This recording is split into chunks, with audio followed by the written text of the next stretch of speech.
Fortune-telling by cards. By Professor P.R.S. Foli. Introduction. This goddess fortune frustrates, single-handed, the plans of 100 learned men. In this saying the Latin author has given us the key to all the restless striving to search out the unknown and the unknowable which marks our own age. Just as it has marked previous periods in history which we are apt to look back upon as being but little removed from the Dark Ages. Of all the methods by which men and women seek to penetrate into the mysteries of fate and futurity, cartomancy is one that can claim the distinction of having swayed the human mind from prehistoric times right down to this 20th century of ours. It may be that this book will fall into the hands of those who agree with the words of Lestrange: there needs no more than impudence on the one side and a superstitious credulity on the other to the setting up of a fortune-teller.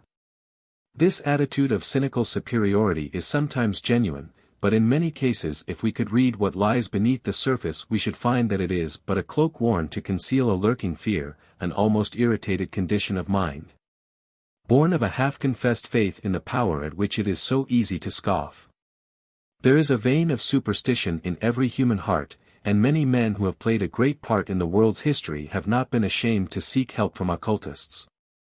When the tangle of life seemed too involved for them to unravel with the ordinary means at their disposal. The pages of history are full of the penalties meted out by kings and rulers to those who were accused of working evil spells upon them. It needs but to mention the names of Wallenstein, Marat, King of Naples, Bernadotte, afterwards King of Sweden, and the merciless Robespierre, as types of a vast number over whom the fascinations of astrology and cartomancy, which are so closely allied, have cast their witching spell. Pope treats the cards as sentient entities. The king, unseen, lurked in her hand and mourned his captive queen. While in another passage he says, soon as she spreads her cards aerial guard descend and sit on each important card. In the following pages we have given information that will, we hope, afford interest and amusement to many. We have not dwelt on the gift of prophecy, or on the power of second sight claimed by apostles of the occult. We would in no case obtrude the subject of cartomancy upon the notice of those whose susceptibilities would be wounded, or whose sense of right and wrong would be outraged by the practice. And we have ventured to speak a word of warning to the morbidly minded. We give this method of fortune-telling for what it is worth. It may be either a pastime seasoned with a flavor of mystery, a study in the weird ways of coincidence, or a test of skill quickened by intuition. We would have all our readers amused and interested, but none saddened or enslaved by it. How do you find this book? Any thoughts about the book or the author? Any suggestion for improvement? Please take a moment to share your thoughts in a comment. If you like it, share it with your friends who might enjoy it as well. Subscribe to keep in touch. Visit CompleteAudiobooks.com for more quality content. Chapter 1. How we got our pack of cards. Where do they come from, the Romany folk? Were they made in Europe? Suits and signs, the power of cards, their charm and interest, necessity for sympathy, value of cartomancy. Where do they come from? When we take up an ordinary pack of cards to deal them out for a rubber, or to lay them down in the careful deliberation of patience, or when we watch them being used as the inexplicable instruments of a something that, with a feeling akin to superstitious dread, we prefer to call coincidence, we do not often stop to think of the varied and eventful history represented by those smooth, highly glazed playthings. The actual and authentic history of playing cards only goes back about 500 years, and various theories have been mooted as to the source from which Europe obtained them. It is an established fact that in past ages many Eastern peoples, notably those of India, China, and Chaldea, possessed cards which differed materially both in use and design from those known in the West at a later date.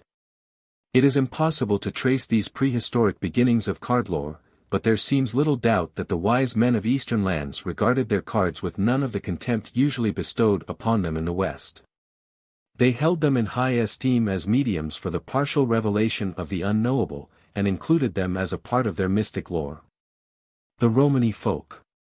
It is thought by many that we owe our cards to the gypsies, who are supposed to have been the offspring of a low caste of Hindus, and who, driven from their own land, found their way, as fugitives, through Western Asia into Egypt, and from Northern Africa into Europe. It is certain that all kinds of fortune-telling, whether by cartomancy or whatever method, are inseparably connected with that curious, fascinating, highly gifted and elusive people. They excelled in music and mechanical pursuits. They could learn a language, or distinguish themselves in metal work, with equal ease. But they had to live more or less on the defensive, as very children of Ishmael, and years of persecution only deepened their craftiness, sharpened their intuition, and rendered them more keen to assert their mysterious power over those who oppressed and yet inwardly feared them. These Romany folk have preserved intact the ancient lore of the East, while incredulous Europe has turned the sacred pages of divination from the book of fate into mere instruments of amusement, and a vehicle for winning or losing money. The gypsy remains a past master in the art of cartomancy, and though we may scoff, there are very few amongst us who do not feel a sense of disquietude when brought face to face with an instance of her uncanny power.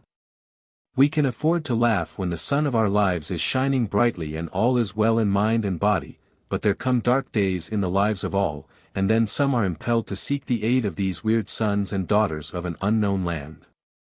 By many, perhaps by the majority, this inexplicable gift has been vulgarized and debased to a mere means of extorting money from the ignorant and the credulous. But by some it is still held as a sacred faith, possibly no more superstitious than some forms of unenlightened or perverted Christianity. Were they made in Europe? Another theory separates the cards of the West entirely from those of the East, and holds that the Western were originally made in Europe. This is as it may be. A writer of the latter part of the 15th century says that cards were first known at Viterbo in 1379, and that they had been introduced by the Saracens, who, with the Arabs and Moors, have the credit of planting the seeds of cartomancy in Spain. It is certain that at first cards were called by the name Nibi, and the Hebrew and Arabic words, nabi, naba, naba, signify, to foretell. It is also widely believed that the idea of playing games with cards was an afterthought, and that their original purpose was for the practice of divination. The earliest cards were the tarots, of which we speak in another chapter, and it is supposed that someone had the bright idea of adding the numeral to the symbolical cards, so as to play games with them. This addition was made about the middle of the 14th century, and at the beginning of the 15th century there was a pack in Venice composed of 78 cards, 22 symbols and 56 numerals. With 4 court, cards, king, queen, chevalier, and valet, and 10 point or pip cards to each suit. The 56 numerals were subsequently reduced to the present number, 52, by the rejection of one of the picture cards. The Spaniards discourteously abolished the queens, but the French, true to their reputation, kept the dame and rejected the chevalier. The early German packs were the same as the French, but the queens again were cast out in favor of a superior knave called the Obermann. England accepted the Spanish or French pack as she found it. Suits and signs. There have always been 4 suits, but there have been many changes in the signs used to mark them. The original quartet were cups, supposed to be emblematical of faith, money, representing charity, swords, figuring justice, and clubs, typical of fortitude. These signs are still retained in the tarots, and in Italian and Spanish cards.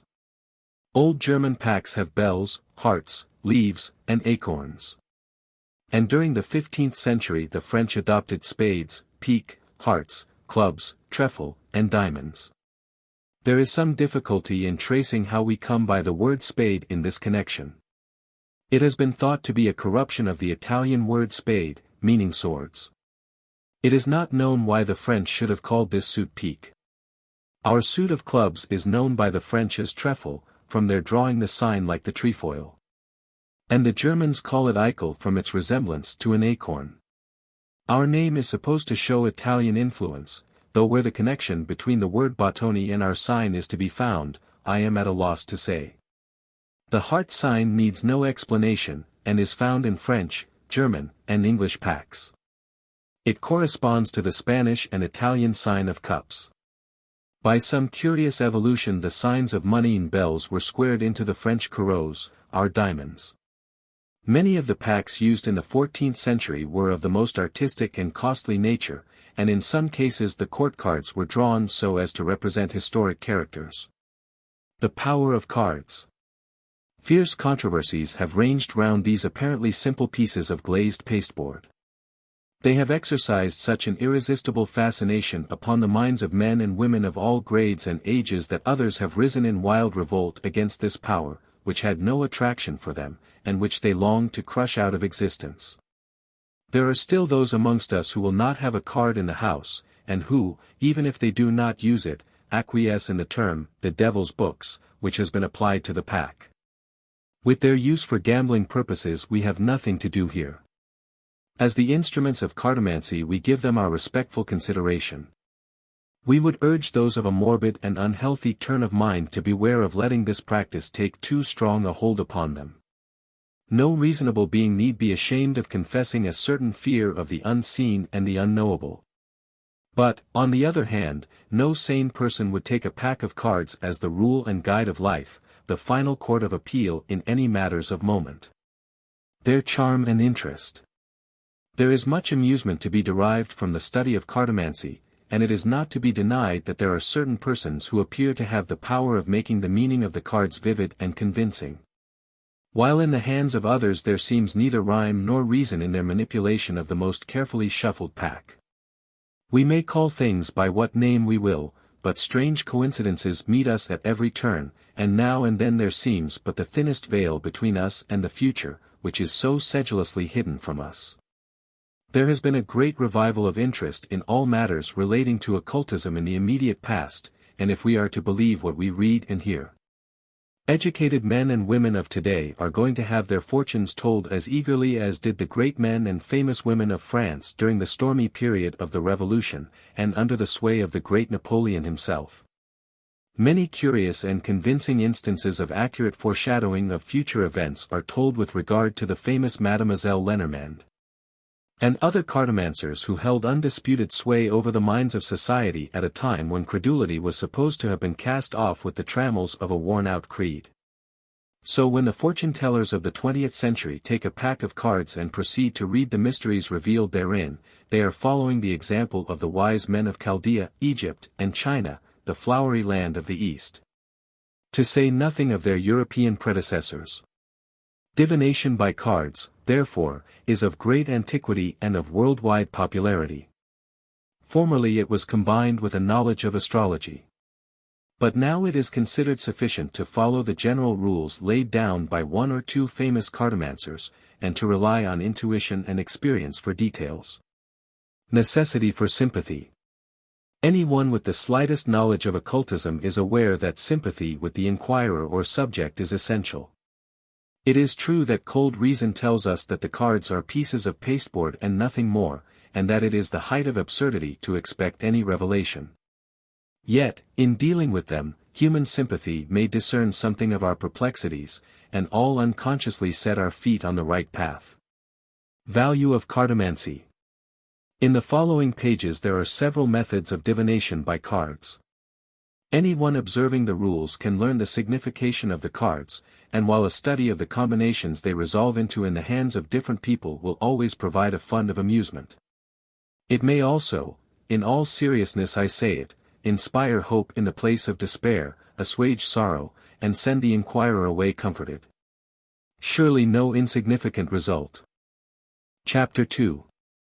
What the individual cards signify. Two systems, the English method, the foreign, significations of the cards, hearts, diamonds, clubs, spades, a short table, mystic meanings. Two systems. There are two separate systems of explaining the cards individually, one which makes use of the whole pack of 52 cards, and another which only employs 32, throwing out the plain cards under 7 of each suit. The English method. The former plan is sometimes spoken of as the English method, and in it we do not find mention of reversed cards bearing a different meaning from those which come out in the ordinary way. This is probably to be explained by the fact that the larger number in use affords sufficient shades of meaning, and the task of remembering 104 significations would be too heavy for many minds. The foreign. In the latter system, which is more distinctly traceable to foreign sources, we get the signification of each card modified, or even contradicted, by its position being upright or the reverse. The following definitions apply to the use of the whole pack, and have been worked up from both ancient and modern sources of information. It must always be borne in mind that the reading of the cards has come down to us through many ages, has been passed on to us through countless hands and in varied tongues. Cartomancy has traveled from the east to the west, from the south to the north, and its secrets have been, for the most part, jealously preserved by oral tradition among its weird and fascinating votaries. Significations of the cards. The following definitions are based upon one of the oldest authorities dealing with the subject, and have been amplified by some of the more modern meanings now in vogue. Hearts. Ace. An important card, whose meaning is affected by its environment. Among hearts it implies love, friendship, and affection, with diamonds, money and news of distant friends, with clubs, festivities, and social or domestic rejoicing.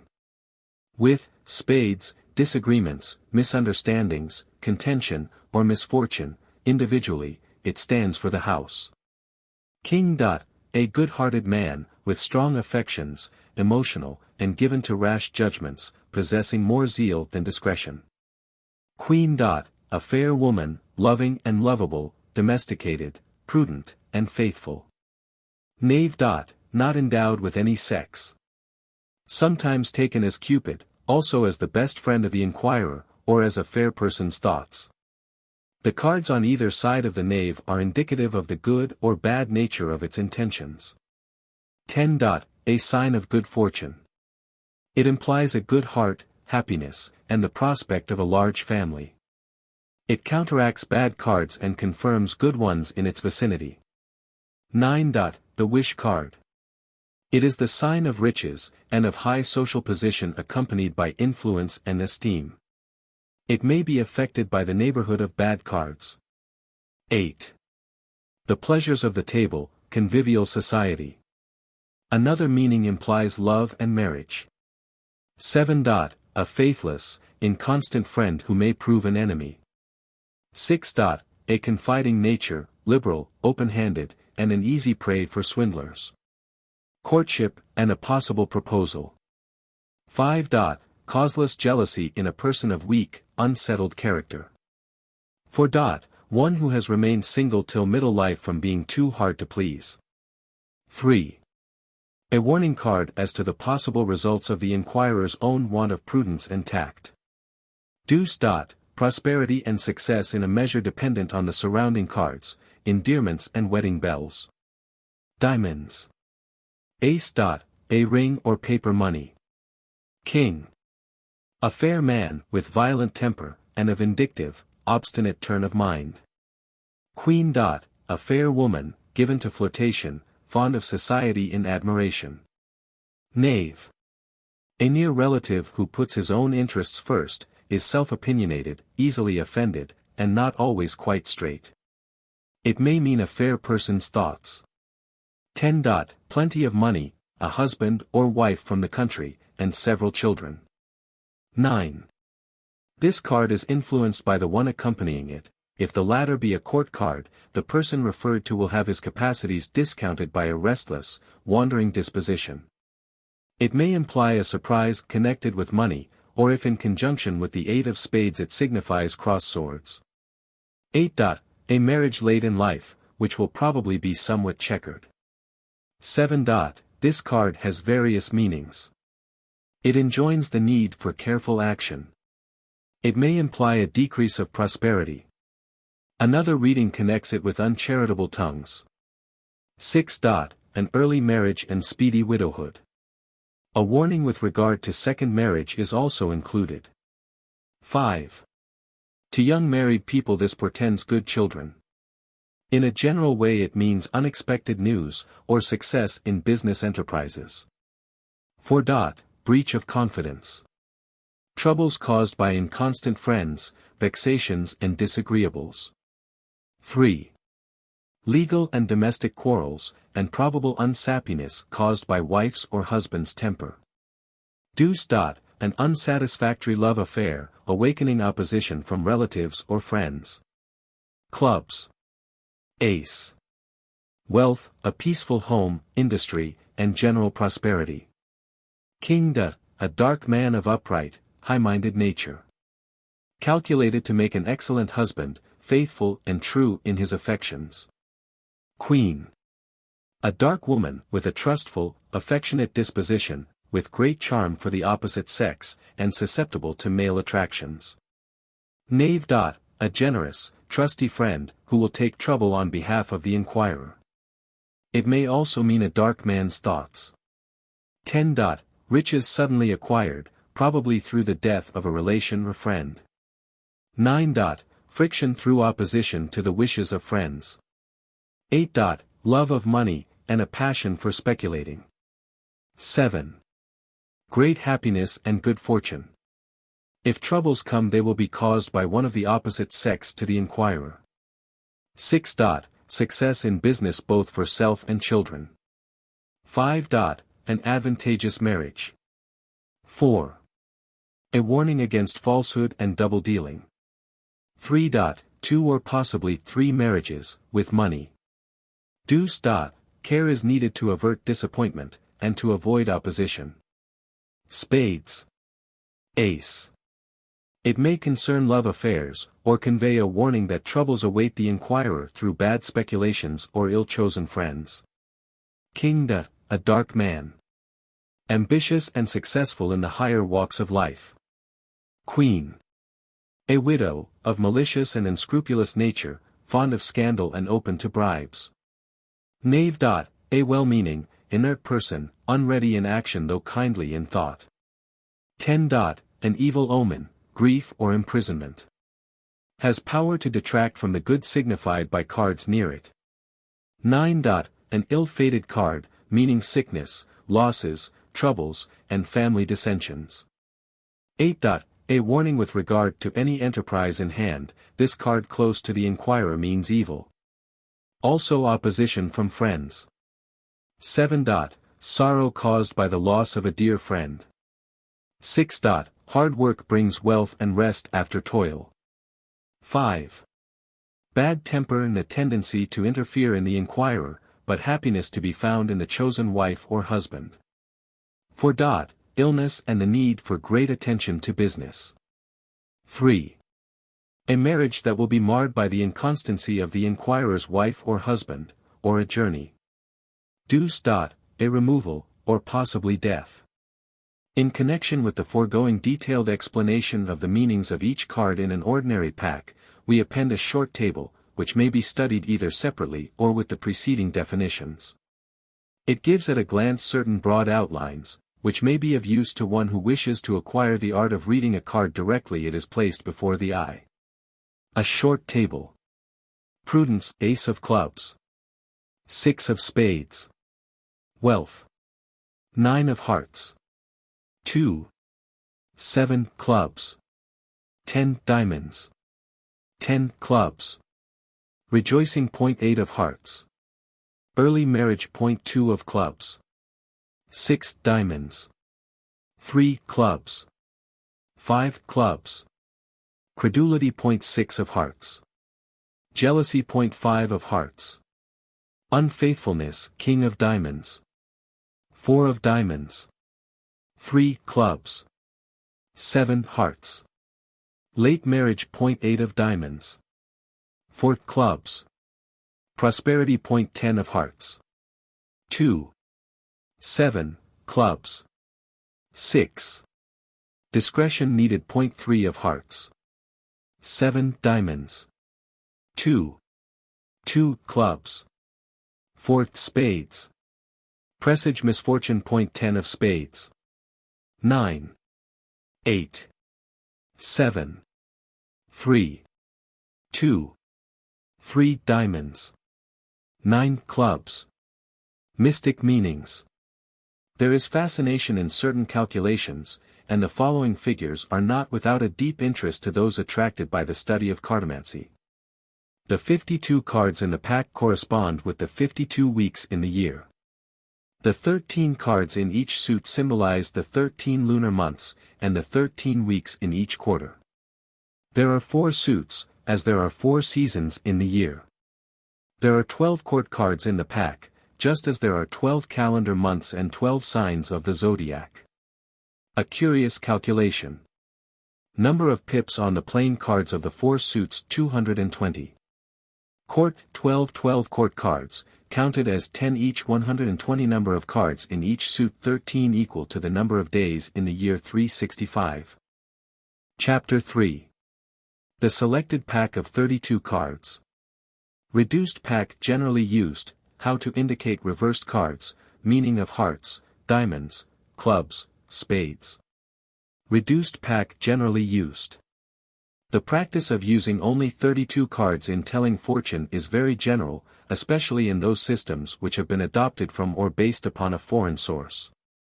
We here give the definitions used in these methods, as they differ in certain respects from those given with the entire pack of 52 cards. Special care must be taken when using the selected pack to notice which way the cards come out upon the table, whether upright or reversed, as the meanings of the 2 positions may be diametrically opposed. How to indicate reversed cards. In former days it was easier to distinguish between the top and the bottom of a card, but now that they are practically made reversible, with a few exceptions. It is necessary to mark the cards that are to be used for fortune-telling in such a way as to enable the dealer to say at a glance whether the card is reversed or not. These marks should be made before the pack has been used, and need not be altered if the cards are kept solely for this purpose. In the following pages this selected pack is required for several methods, and in the case of the master method it is augmented by the 4 twos taken from the excluded cards. Meaning of the hearts. Ace. A love letter, good news. Reversed, a removal or a visit from a friend. King. Fair man of generous disposition, reversed, a disappointing person. Queen. Fair, good-natured woman, reversed, she has had an unhappy love affair. Knave. A young bachelor devoted to enjoyment. Reversed, a military lover with a grievance. 10. Antidote to bad cards, happiness and success, reversed, passing worries. 9. The wish card, good luck, reversed, short sorrow. 8. Thoughts of marriage, affections of a fair person. Reversed, unresponsiveness. 7. Calm content, reversed, boredom, satiety. Meaning of the diamonds. Ace. A letter, an offer of marriage, reversed, evil tidings. King. A very fair or white-haired man, a soldier by profession, and of a deceitful turn of mind, reversed, a treacherous schemer. Queen. A fair woman, given to gossip and wanting in refinement, reversed, rather a spiteful flirt. Knave. Subordinate official, who is untrustworthy, reversed, a mischief maker. 10. Traveling or a removal, reversed, ill luck will attend the step. 9. Vexation, hindrances, reversed, domestic wrangling, or disagreement between lovers. 8. Love passages, reversed, blighted affections. 7. Unkindly chat cynicism, reversed, stupid and unfounded slander. Meaning of the clubs. Ace. Good luck, letters or papers relating to money, pleasant tidings. Reversed, short-lived happiness, a tiresome correspondence. King. A dark man, warm-hearted and true as a friend, straight in his dealings, reversed, good intentions frustrated. Queen. A dark woman, loving but hasty, and bearing no malice.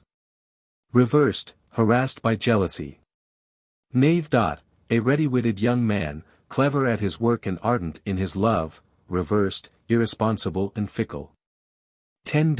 Prosperity in luxury, reversed, a sea voyage. 9. An unlooked-for inheritance, money acquired under a will, reversed, a small, friendly gift. 8. Love of a dark man or woman which, if accepted and reciprocated, will bring joy and well-being. Reversed, an unworthy affection calculated to cause trouble. 7. Trifling financial matters, reversed, money troubles. Meaning of the spades. Ace. Emotional enjoyment, reversed, news of a death, sorrow. King. A widower, an unscrupulous lawyer, impossible as a friend and dangerous as an enemy, reversed, the desire to work evil without the power. Queen. Widow, a very dark woman, reversed, an intriguing, spiteful woman. Knave. Legal or medical student, wanting in refinement of mind and manners, reversed, a treacherous character, fond of underhand measures. 10. Grief, loss of freedom, reversed, passing trouble or illness. 9. A bad omen, news of failure or death. Reversed, loss of one near and dear by death. 8. Coming illness, reversed, an engagement cancelled or a rejected proposal, dissipation. 7. Everyday worries, or a resolve taken, reversed, silly stratagems in love-making. Chapter 4. The signification of quartets, triplets, and pairs. Combinations of court cards, combinations of plain cards, various cards read together, general meaning of the several suits, some lesser points to notice. Combinations of court cards. For aces. When these fall together they imply danger, financial loss, separation from friends, love troubles, and, under some conditions, imprisonment. The evil is mitigated in proportion to the number of them that are reversed. 3 aces. Passing troubles, relieved by good news, faithlessness of a lover and consequent sorrow. If reversed, they mean foolish excess. 2 aces. These portend union. If hearts and clubs it will be for good, if diamonds and spades, for evil, probably the outcome of jealousy. If one or both be reversed, the object of the union will fail. 4 kings. Honors, preferment, good appointments. Reversed, the good things will be of less value, but will arrive earlier. 3 kings. Serious matters will be taken in hand with the best result, unless any of the 3 cards be reversed, when it will be doubtful. 2 kings.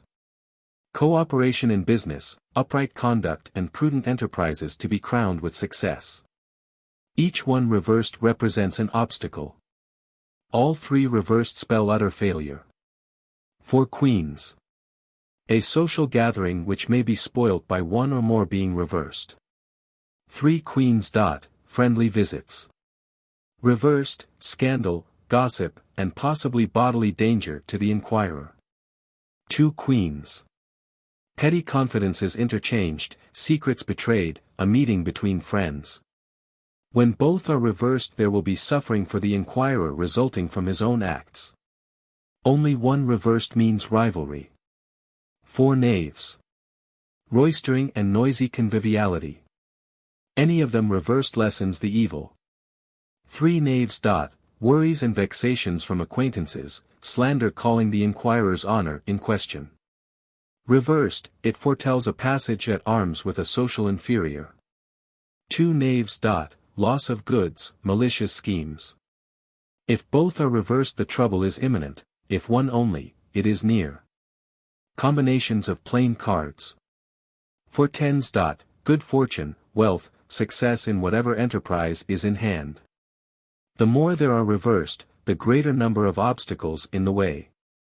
3 tens. Ruin brought about by litigation. When reversed the evil is decreased. 2 tens. Unexpected luck, which may be connected with a change of occupation. If one be reversed it will come soon, within a few weeks possibly, if both are reversed, it is a long way off. 4 nines. Accomplishment of unexpected events. The number that are reversed stand for the time to elapse before the fulfillment of the surprise. 3 nines. Health, wealth, and happiness. Reversed, discussions and temporary financial difficulties caused by imprudence. 2 nines. Prosperity and contentment, possibly accompanied by business matter, testamentary documents, and possibly a change of residence. Reversed, small worries. 4 eights. Mingled success and failure attending a journey or the taking up of a new position. Reversed, undisturbed stability. 3 eighths. Thoughts of love and marriage, new family ties, honorable intentions. Reversed, flirtation, dissipation and foolishness. 2 eighths. Frivolous pleasures, passing love fancies, an unlooked-for development. Reversed, paying the price of folly. 4 sevens. Schemes and snares, intrigue prompted by evil passions, contention and opposition. Reversed, small scores off impotent enemies. 3 sevens. Sadness from loss of friends, ill health, remorse. Reversed, slight ailments or unpleasant reaction after great pleasure. 2 sevens. Mutual love, an unexpected event. Reversed, faithlessness, deceit or regret. Various cards read together. The 10 of diamonds next to the 7 of spades means certain delay. The 10 of diamonds with the 8 of clubs tells of a journey undertaken in the cause of love. The 9 of diamonds with the 8 of hearts foretells for certain a journey. The 8 of diamonds with the 8 of hearts means considerable undertakings, with the 8 of spades there will be sickness, and with the 8 of clubs there is deep and lasting love. The 7 of diamonds with the Queen of diamonds tells of a very serious quarrel, with the Queen of clubs we may look for uncertainty, with the Queen of hearts there will be good news. The 10 of clubs followed by an ace means a large sum of money. Should these two cards be followed by an 8 and a king, an offer of marriage is to be expected. When the 9, ace, and 10 of diamonds fall together we may look for important news from a distance, and if a court card comes out after them a journey will become necessary. The 8 and 7 of diamonds in conjunction imply the existence of gossip and chatter to be traced to the inquirer.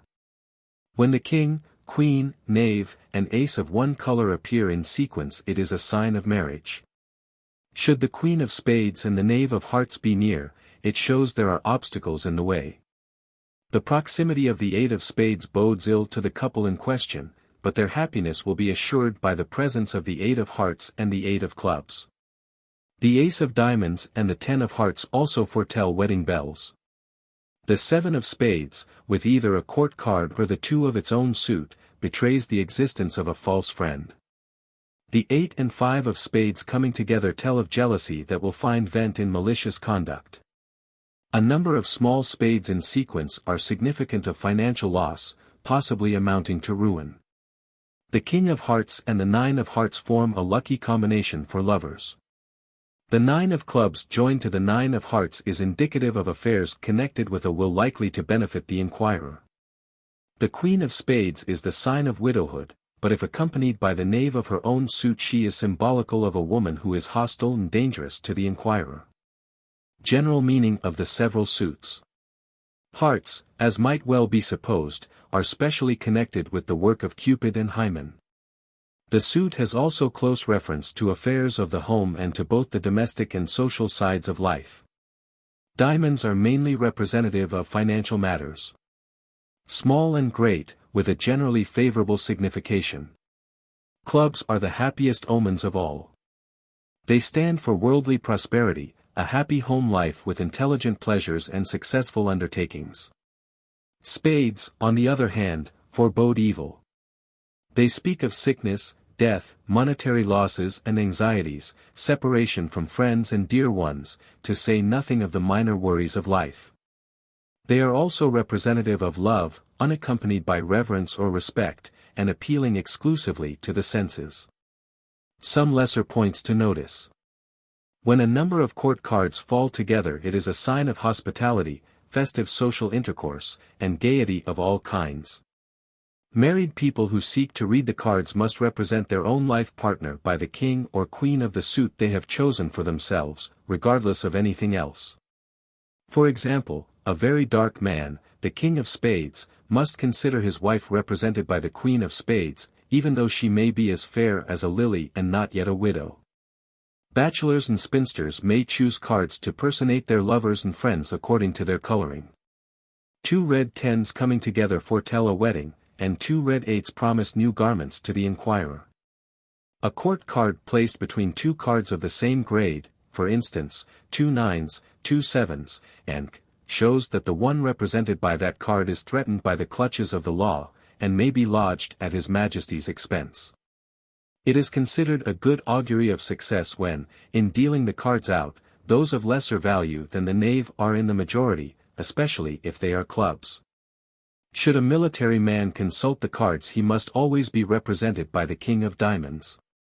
It is always essential to cut cards with the left hand, there being a long-established idea that it is more intimately connected with the heart than the right.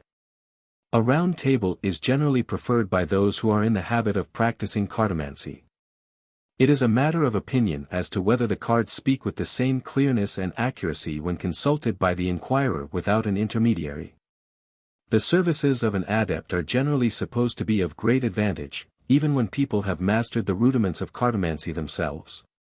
Patience, the power of putting two and two together, a quick intuitive perception, and a touch of mysticism in the character, are all useful factors in the pursuit of this pastime. Chapter 5. What the cards can tell of the past, the present, and the future. A simple method, what the cards say, the present, the future. A simple method. There is a very simple and generally accepted method of studying the past, the present, and the future in the light of cartomancy.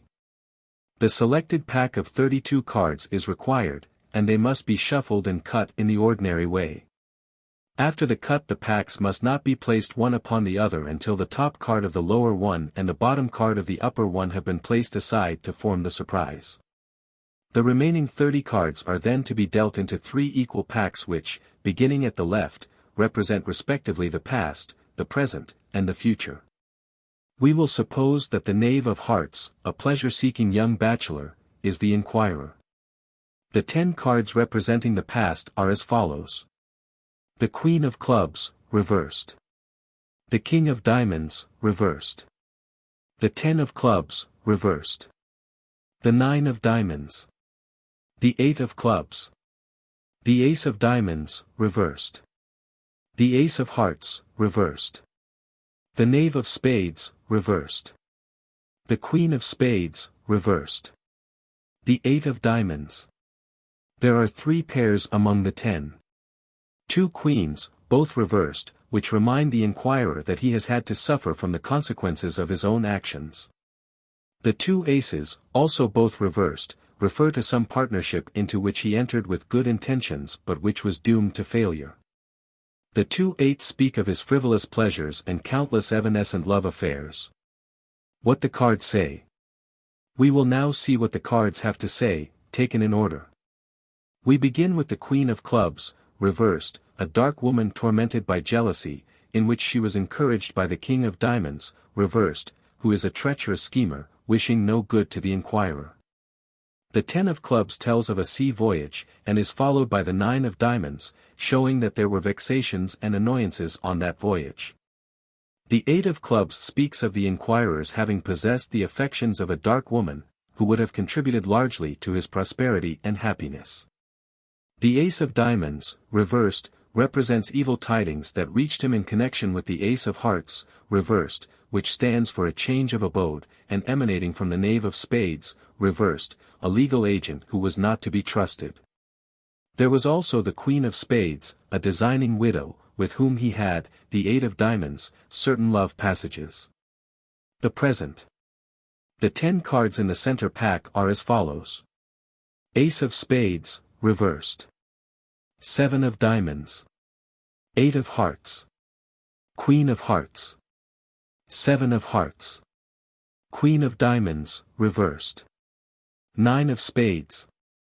King of Hearts, reversed. Knave of Hearts, reversed. 10 of Diamonds. In this pack we have only 2 pairs, 2 sevens speaking of mutual love. And 2 queens, one being reversed, which suggest rivalry. Taken in order the pack reads thus. The Ace of Spades, reversed, speaks of sorrow in which he will be treated with a certain amount of heartless chaff and want of sympathy, as it is followed by the 7 of Diamonds. The 8 of Hearts tells us that he is entertaining thoughts of marriage, with the Queen of Hearts, a fair, lovable girl, but the 7 of Hearts shows that he is very contented with his present condition and in no hurry to change it.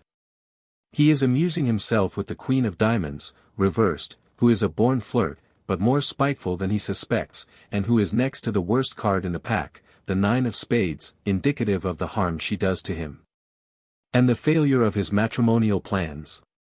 He is cut out by the King of Hearts, who thus causes him a serious disappointment, and we see him, himself, reversed as the lover with a grievance. The last card is the Ten of Diamonds, so he has decided to ease his heartache by traveling. The future. This pack contains the following cards. The Knave of Diamonds, reversed. The Seven of Clubs. The Eight of Spades, reversed. The Seven of Spades, reversed. The Ten of Spades. The Nine of Hearts. The King of Clubs. The Ten of Hearts. The King of Spades. The Ace of Clubs, reversed. The presence of 4 spades foretells that trouble awaits our bachelor. We again have a pair of sevens, but one is reversed, so he may expect deceit to be at work. The 2 tens promise him an unlooked-for stroke of luck to be met with in a new walk in life, while the 2 kings speak of cooperation in business and of the success which will crown his upright and practical conduct. The Wish card, the Nine of Hearts, and the Ten of Hearts in a great measure counteract the mischief represented by the spades. The inquirer must beware of the Knave of Diamonds, reversed, who is a mischief maker, who will make use of the Seven of Clubs, trifling financial matters, either to break off an engagement or to cause an offer of marriage to be refused. As shown by the Eight of Spades, reversed. The chagrined lover will have recourse to silly stratagems in his love-making, the Seven of Spades, reversed, and this error will cause him grief, even to the shedding of tears, the Ten of Spades. The Wish card, the Nine of Hearts, however, brings him better luck in his love affairs through the instrumentality of his trusty, generous friend, the King of Clubs. His ill fortune is further discounted by the next card, the Ten of Hearts, which promises him prosperity and success. He will find an enemy in the King of Spades, a dark widower, who is a lawyer by profession, and none too scrupulous in his ways. He may expect a good deal of troublesome correspondence with this man, as shown by the last card, the Ace of Clubs, reversed.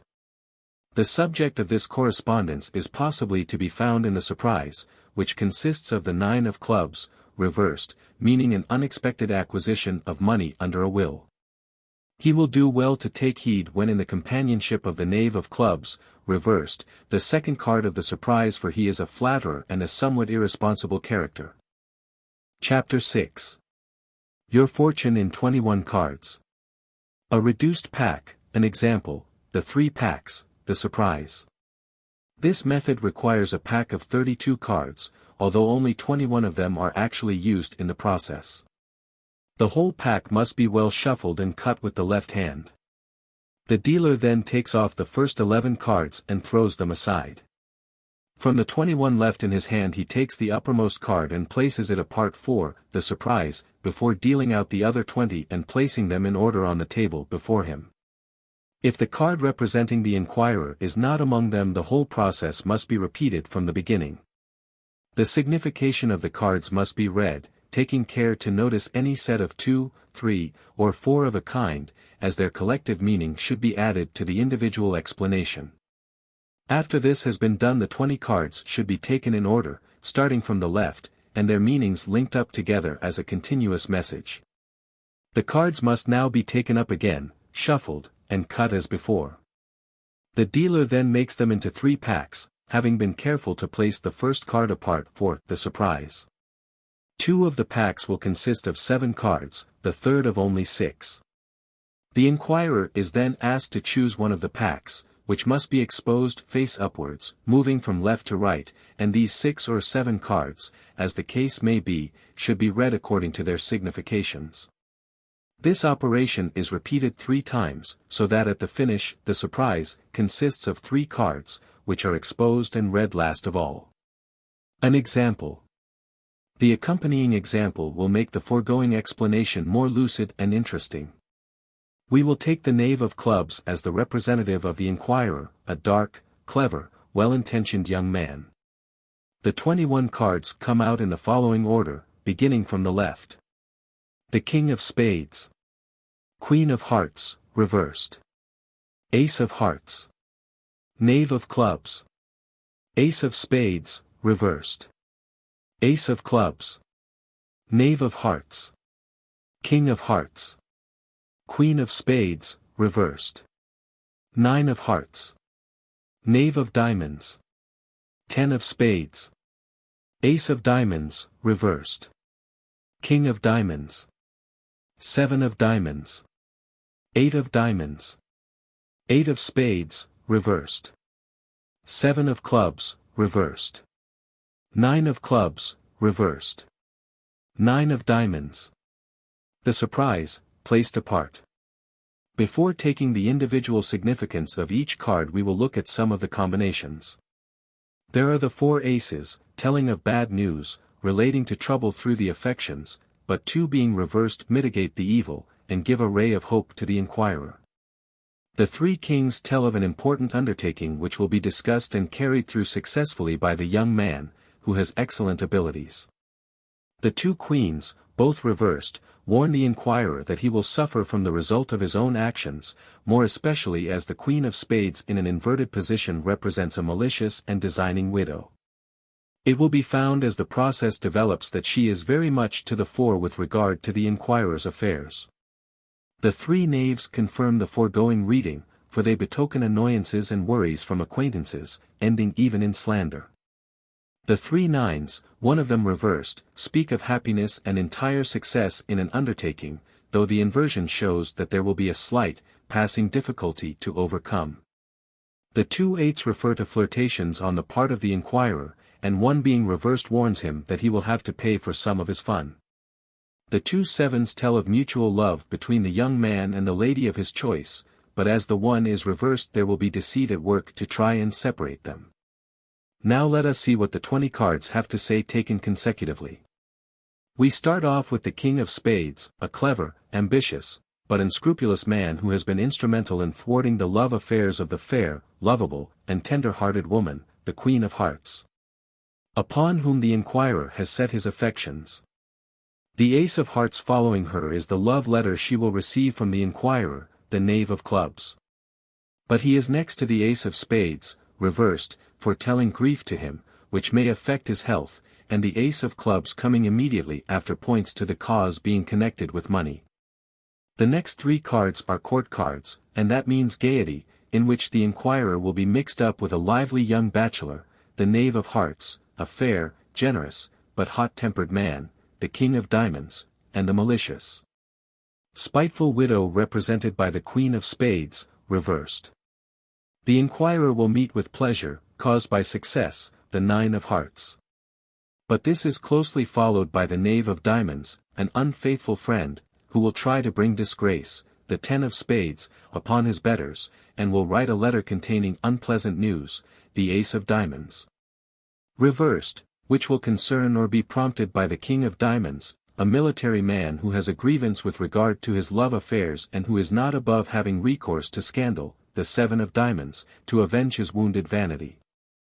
The next card is the Eight of Diamonds, the sign of some love-making, but our young people are not at the end of their troubles yet, for the Eight of Spades, reversed, tells us that his offer of marriage will be rejected. The Seven of Clubs is a card of caution, and implies danger from the opposite sea, so we gather that the spiteful widow has been at work, and is possibly to blame for his rejection. This idea is further strengthened by the Nine of Clubs, also reversed, coming immediately, which suggests letters that may have done the mischief. The Nine of Diamonds tells of the annoyance caused by these events, and their effect upon the affections of a dark person, the inquirer, who is a man well worth having. The three packs. In the first deal the inquirer chooses the middle pack, which contains the following cards: the Knave of Diamonds, the Seven of Diamonds, the Ace of Clubs, the Queen of Spades, reversed, the Ace of Spades, the Ace of Diamonds. The Eight of Diamonds. We notice that three aces come out in this pack and show passing troubles in love affairs. The Knave of Diamonds, an unfaithful friend, is mixed up in scandal, the Seven of Diamonds, conveyed in a letter, the Ace of Clubs, written or instigated by the spiteful widow, the Queen of Spades. The Ace of Spades betokens sickness, but it is followed by the ace of diamonds, the wedding ring, and the pack closes with the 8 of diamonds, telling of a happy marriage for the inquirer after all his worries. In the second deal he again selects the middle pack, and we see the following: the Queen of Spades, reversed as usual, the 9 of Clubs, reversed, the 7 of Clubs, reversed, the 9 of Hearts, the 7 of Diamonds, the 8 of Clubs. There are 2 9s, 1 reversed, speaking of small worries, and 2 7s, 1 reversed, which show there is deceit at work. The pack reads thus: the Queen of Spades, the spiteful widow, who seems to be ubiquitous, is followed by the 9 of Clubs, representing the letter referred to above. And the 7 of Clubs standing next to it sounds a word of caution to the inquirer as to his lady friend, so-called. B will probably succeed in outwitting the widow, for the next card is the 9 of Hearts, implying joy and success in spite of scandal, the 7 of Diamonds with reference to his affections represented by the 8 of Clubs. In the third deal the inquirer still is faithful to the middle. The 3 packs. What the first selected pack contains. The 3 cards forming the surprise pack, and we find the following cards: the Ace of Diamonds, 10 of Spades. Reversed, Queen of Spades, reversed, 9 of Diamonds, reversed, 7 of Clubs, reversed, Ace of Clubs, reversed. The 2 aces, one of them reversed, tell of a union between 2 parties, but as the colors cross and one is reversed the result will not be known at present. Here we get the wedding ring, the Ace of Diamonds, followed by the 10 of Spades, reversed, which speaks of brief sorrow, occasioned doubtless by the spiteful widow, who again appears reversed, and intent upon mischief. Next to her comes the 9 of Diamonds, reversed, signifying a love quarrel, the 7 of Clubs, reversed, gives a word of caution to the inquirer with regard to the opposite sex. The last card is the Ace of Clubs, reversed, which means joy soon followed by sorrow. It is remarkable that the Queen of Spades comes out in each of the packs and is reversed every time. The surprise. The surprise is now turned up and contains the King of Spades, a dark, ambitious and scrupulous man who has interfered with the love affairs of the fair woman, the Queen of Hearts, to whom the inquirer has made an offer, so far without success. The third card is the 9 of Hearts, reversed, which tells that it will be but a passing cloud that will separate the lovers. Chapter 7. Combination of Sevens.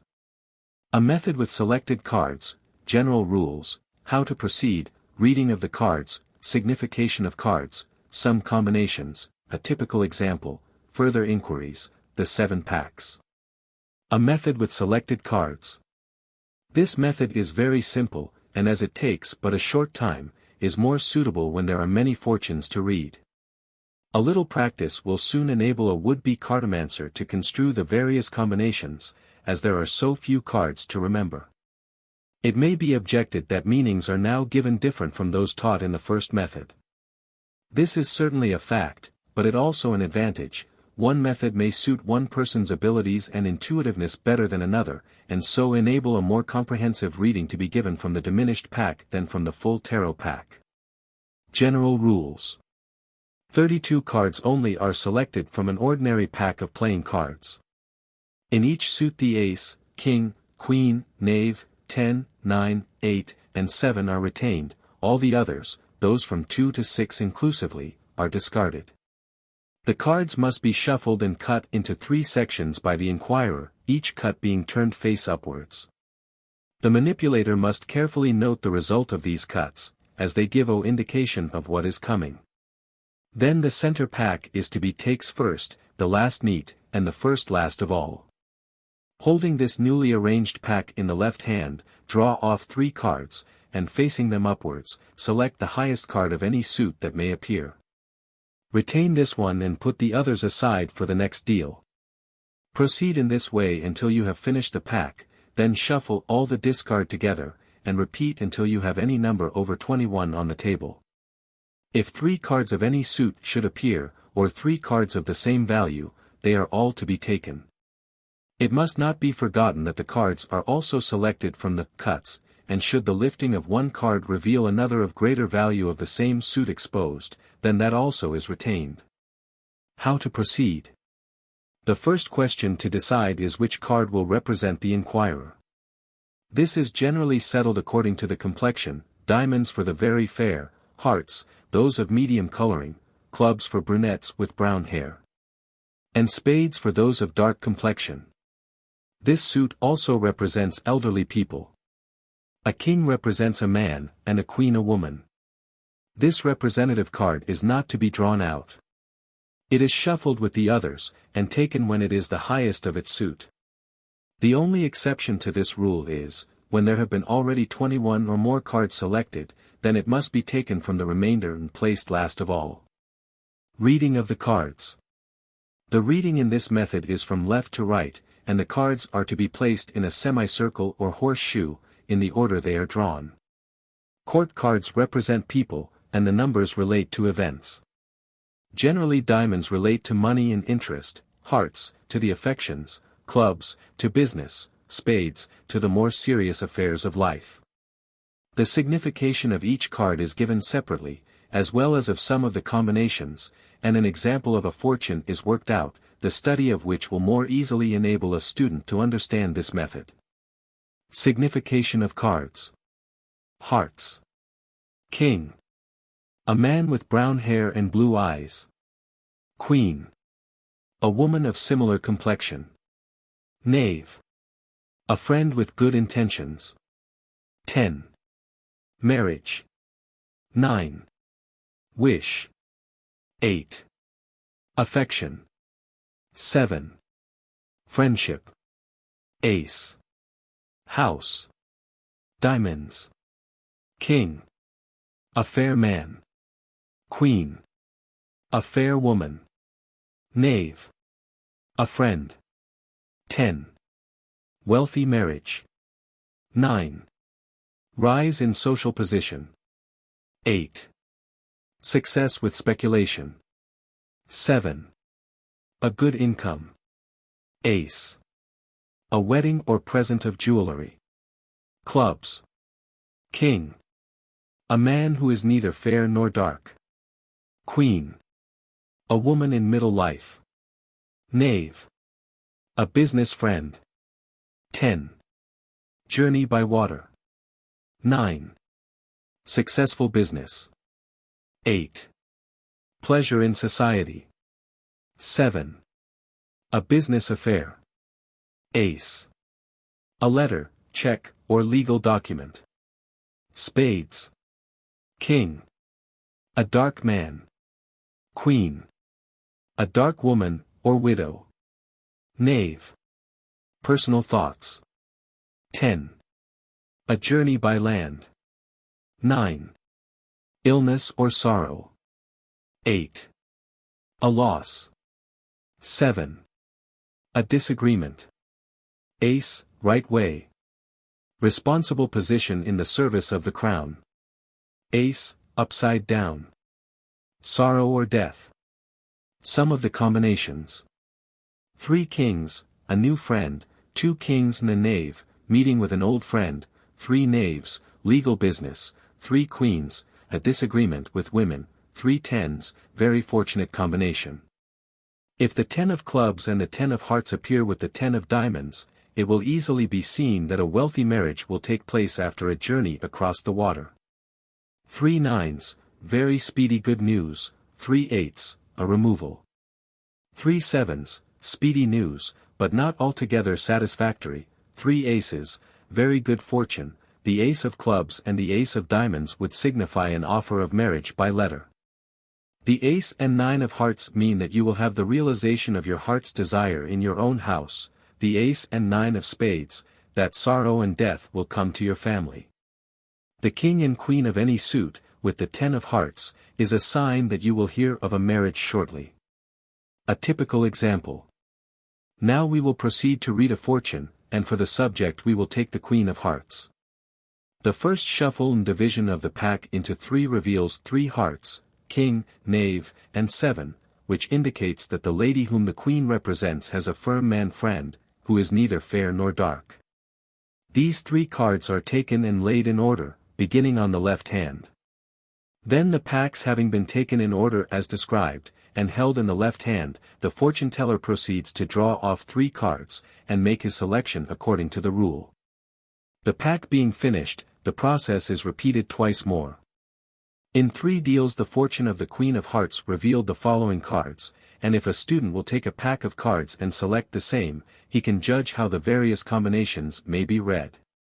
King, Knave, 7 of Hearts, Ace of Clubs, King of Spades, Queen of Clubs, Queen of Diamonds, Queen of Spades, King of Clubs, Knave of Diamonds, Ace of Hearts, Knave of Spades, King of Diamonds, Knave of Clubs, Queen of Hearts, Ace of Diamonds. 10 of Hearts, 8 of Clubs, 7 of Spades, Ace of Spades, 10 of Clubs, 10 of Spades, 10 of Diamonds. Now, from the Queen of Hearts we will proceed to count 7, taking into consideration the way the lady's face is turned. It is to the left, consequently the 7th card from her is the Queen of Spades, the 7th from which is the King of Hearts, and the 7th again is the 10 of Hearts. I read this that the lady has some good friends. But that the woman whom the Queen of Spades represents will resent her marriage, but without effect. The next card is the Knave of Diamonds, followed by the 7 of Hearts and the 7 of Spades, a combination which represents some speedy news, not exactly to the advantage of the inquirer. The Knave of Spades, followed by the King in the 10 of Clubs, denotes that a dark man, who is separated from the Queen of Hearts, is constantly thinking of her and hoping for a speedy reunion. The Knave of Clubs and the Queen of Diamonds come next.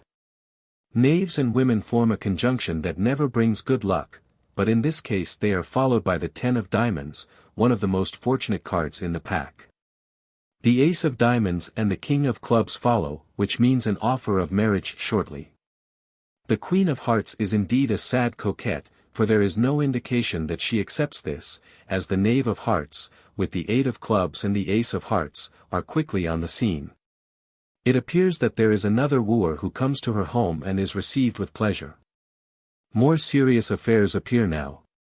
The Ace of Clubs, with the Ace of Spades and the King of Diamonds, signify that the lady is likely to have some business with which a woman darker than herself is connected. This will lead to a considerable journey, which she will immediately take, as the card denoting this counts 7 directly to her. Now we will look at the cards as they lie on the table. For a reading taken at random they foretell a very good future. All the court cards and the aces and tens are out, with the 7 of Hearts and the 8 of Clubs, and all are cards of favorable import. 3 queens together generally betoken some mischief or scandal, but as they are guarded by kings it will probably not amount to much. The Ace of Diamonds and the 10 of Hearts placed so near the representative card would surely tell us of a forthcoming marriage, except that the queen has her face turned away from it. The 3 tens placed as they are tell of prosperity after journeys by land and water. Now we will pair the cards and see if any more meaning can be extracted from them. On land and on the water this lady will meet a rich man who will entertain a strong affection for her. I must not omit to mention that the cards are paired from the extreme ends of the horseshoe. Thus the King of Hearts and the 10 of Diamonds, Knave of Hearts and 10 of Spades, and the business appears again, and a dark man seems to be in some perplexity. The 3 queens are not yet separated and are in closer connection with the inquirer than ever. Oh! There will be chatting over the teacups about a marriage. The fair damsel herself appears to be a little more inclined to matrimony, but the 3 knaves imply that she will have some difficulty in settling her affairs. The 2 kings imply that she has some staunch friends, and that the result will be quite satisfactory. A general reading gives the impression that the Queen of Hearts is of a lovable disposition and fond of society, as so many court cards came out, and if the 3 queens meant a little gossip it was in a kindly spirit. Further inquiries. There is another little ceremony to be gone through which will tell us if she is likely to have her heart's desire realized. The 9 of Hearts, which is the symbol of a wish, did not appear, so that she is apparently very cool and neutral. However, the other cards may tell us something. The used cards are to be shuffled and cut once by the inquirer, and she may wish for anything she likes during the process. Then the cards are laid out one at a time in 7 packs, 6 packs in a semicircle, and 1 in the center. The cards of the last are to be turned face upwards, but none of the other cards are to be exposed until the end. The 7 packs. The 7 packs represent respectively, yourself, your house, what you expect, what you don't expect, a great surprise, what is sure to come true, and the wish. The cards, having been shuffled and cut once, are dealt out in the manner described, and these are the combinations we get. First pack. Queen of spades, Queen of hearts, 10 of clubs, 7 of hearts. Second. Ace of spades, Knave of clubs, Ace of diamonds, and 10 of spades. Third. Knave of spades, King of diamonds, Knave of hearts. Fourth. Queen of clubs, 7 of spades, King of spades. Fifth. 10 of diamonds, 8 of clubs, and Queen of diamonds. Sixth. King of hearts, 10 of hearts, King of clubs. Wish. Ace of hearts, Knave of diamonds, Ace of clubs. The first pack represents to me the meeting of the inquirer with a dark or elderly woman, for whom she has a strong affection. Water is crossed before that meeting takes place. The second pack reads as if a dark man would offer a ring or a present of jewelry, and also that he is meditating a journey by land. He is probably a professional man, or in the service of the crown. The third pack, with its combination of knaves and king, has reference to business transactions which will most probably be favorable to the interests of the queen. The fourth pack presages some slight disappointment, illness, or unhappiness in connection with some friends. The fifth pack tells us that same brilliant fortune is awaiting a fair friend that will lead to a higher social position. The sixth pack tells us that, perhaps, our seemingly indifferent Queen of Hearts has a slight tenderness for someone. He is older than she is, and is only waiting for an opportunity to declare his affection. If the wish related to such a man as I have described, she may be certain of its fulfillment, even should there be a slight delay. The seventh or wish pack is extremely good, and tells us that many affairs will be transacted by writing. The future of the Queen of Hearts is fair and bright, her disposition is lovable, and she will bring happiness to other people. This example is not made up of selected cards. They were shuffled, cut, and drawn in the ordinary way. I say this because so few cards of bad import have appeared, and it might be thought these were chosen in order to avoid prophesying disappointments. In the foregoing example 23 cards were dealt out, but the number may vary. It must, however, be an uneven number. Sometimes only 15 or 17 cards are taken, and with the smaller quantity of selected cards there is an optional way of concluding operations.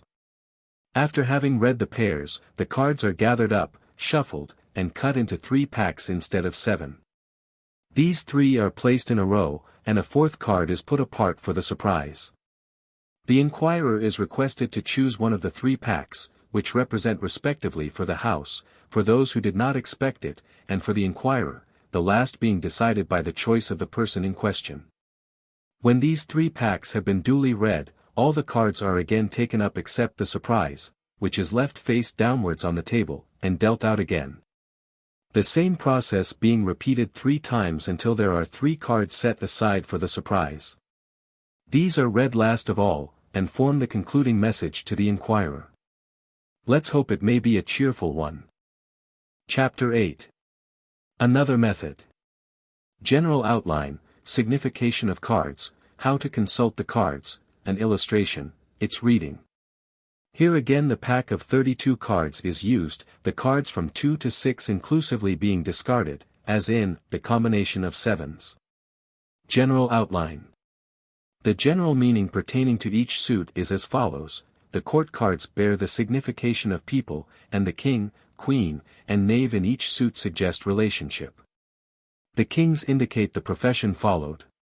Thus, the king of spades denotes a literary man, or one whose desires would lead him to the pulpit or the platform. The king of hearts is the symbol of a wealthy man, one who deals with large sums of money, for instance, a banker, capitalist, or stockbroker. The king of clubs indicates the mental side of business, and here we look for the lawyer or barrister. The king of diamonds is a businessman, one who will depend on both his brain and hands for work. Diamonds are eminently the practical suit, and must always be consulted with reference to the subject's condition in life. They signify the material side of life, and according to the needs, so this suit indicates success, or the absence of it, failure. There is a very slight variation in the signification of the cards as given in the preceding method, but it is well to observe it carefully, as the mode of procedure is entirely different. Signification of cards. Hearts. Ace. Quietness and domestic happiness. 7. Love. 8. A surprise. 9. A wish. 10. A wedding. Spades. Ace. Service under the crown. Reverse ace. A death. 7. Unpleasant news. 8. Sorrow or vexation. 9. Quarrels. 10. A disappointment. Diamonds. Ace. A letter or ring. 7. A journey. 8. Society. 9. Illness, or sows of a birth. 10. Money, joy, success. Clubs. Ace. A present. 7. Gain, good business. 8. Pleasure. 9. A proposal. 10. A journey by water. How to consult the cards. The inquirer is to shuffle the pack of cards and cut it into 3. Take up the cards and let your subject draw any chance card that he pleases. Place this card on the table, and the suit from which it is drawn will determine the representative card, as it is an indication of the character of your subject. A lady is represented by a queen, a man by a king, and the knave stands for the male relations or thoughts. After the card is drawn, place the remainder on the table in 4 rows, beginning each row from left to right. The cards that immediately surround the king or queen aid us in our judgment of the inquirer, and remember that the right-hand card is the more important one. An illustration. A practical illustration will exemplify my meaning, and again we will suppose a lady has cut the cards to have her fortune read. The cards being shuffled and cut into 3, the card was drawn, and as this proved to be a 7 of clubs, so the queen represented the subject in this instance. When the cards were placed in order, this is how they appeared. First line. 7 of clubs, 8 of clubs, king of clubs, 7 of hearts, king of diamonds, 9 of diamonds, 10 of diamonds, king of hearts. Second line. 7 of spades, 9 of spades, knave of hearts, king of spades, 8 of spades, queen of spades, 10 of spades, ace of diamonds. Third line. Ace of spades, knave of clubs, queen of clubs, 10 of hearts, ace of hearts, queen of diamonds, ace of clubs, 9 of hearts. Fourth line. Knave of spades, 7 of diamonds, 8 of hearts, 9 of clubs, 8 of diamonds, knave of diamonds, queen of hearts, 10 of clubs. Its reading. Now we can proceed with the reading. As the suit of clubs is a pleasant one, we may conclude the lady is of a cheerful temperament. The 7 itself signifies gain and prosperity, and the 8 pleasure, which come to the inquirer through the king of clubs, typical of a solicitor. The 7 of hearts indicates that a fair man is in love with the inquirer. The 9 of diamonds, with the joyful 10 beside it, seems to foretell a birth, and the king of hearts stands for a good friend. But the 7 and 9 of spades, in conjunction, inform us that some annoyance is coming which is possibly connected with the king of hearts. The king of spades, accompanied by the 8 of that suit, tells that this man is suffering considerable grief and vexation on account of the queen of clubs, suffering which will cause another woman to be jealous. The queen and 10 of spades, with the ace of spades, imply disagreeable tidings.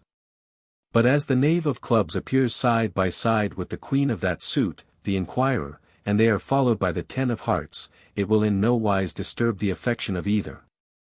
The knave here may be taken to indicate the thoughts or intentions of the king.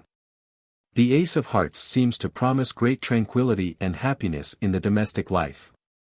A near relation, one deeply interested in the Queen of Clubs, is represented by the Queen of Diamonds. The Ace of Clubs shows that a letter is on its way. The Nine of Hearts, the wish or betrothal card, follows, and from this I should infer that a proposal of marriage will come by letter, and one which will most probably be accepted. The Knave of Spades is followed by the Seven of Diamonds and the Eight of Hearts, which shows that the Queen of Clubs has been much loved by someone. And that an offer of marriage will have to be considered either directly before or immediately after a journey. The inquirer will have a great deal of pleasure on a journey. The Queen of Hearts and Knave of Diamonds indicate good friends who show her much kindness, and there will be welcome tidings for her across the water. Now, count the rows, and should the betrothal card, the Nine of Hearts, appear in the third or fourth row, that number of years must elapse before becoming affianced. Count the rows again until the one in which the Ten of Hearts, the marriage card, appears. In this example the betrothal and marriage card both appear in the third row, which indicates that the inquirer will be engaged in about 3 years, and marriage will take place soon after. Chapter 9. A French Method. French System, the Reading, an Example. French System.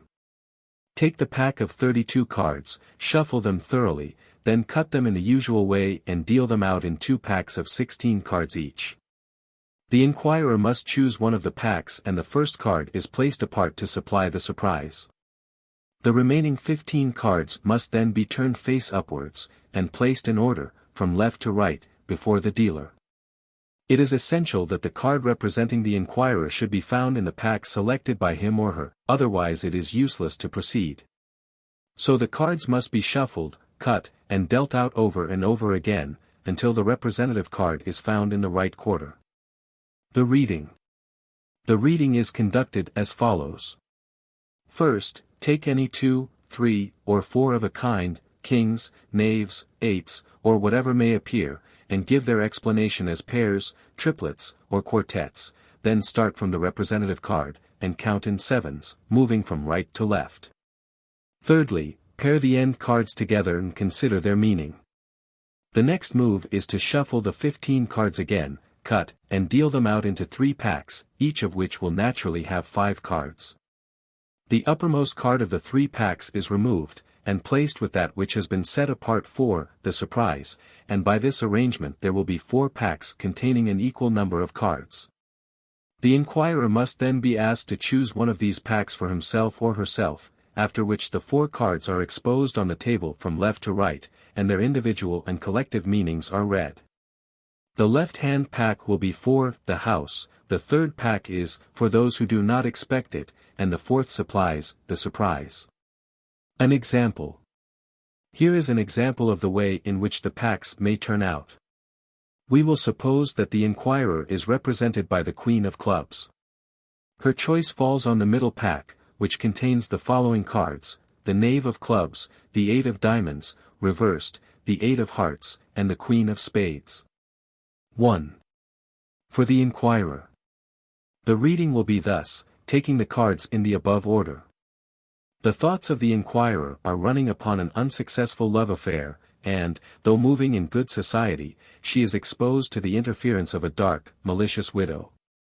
The next pack, standing for the house, is made up of the Knave of Spades, the Ace of Spades, the King of Spades, and the Knave of Hearts. We will take their signification as they stand. The 3 spades mean disappointment. The presence of 2 knaves together speaks of evil intentions.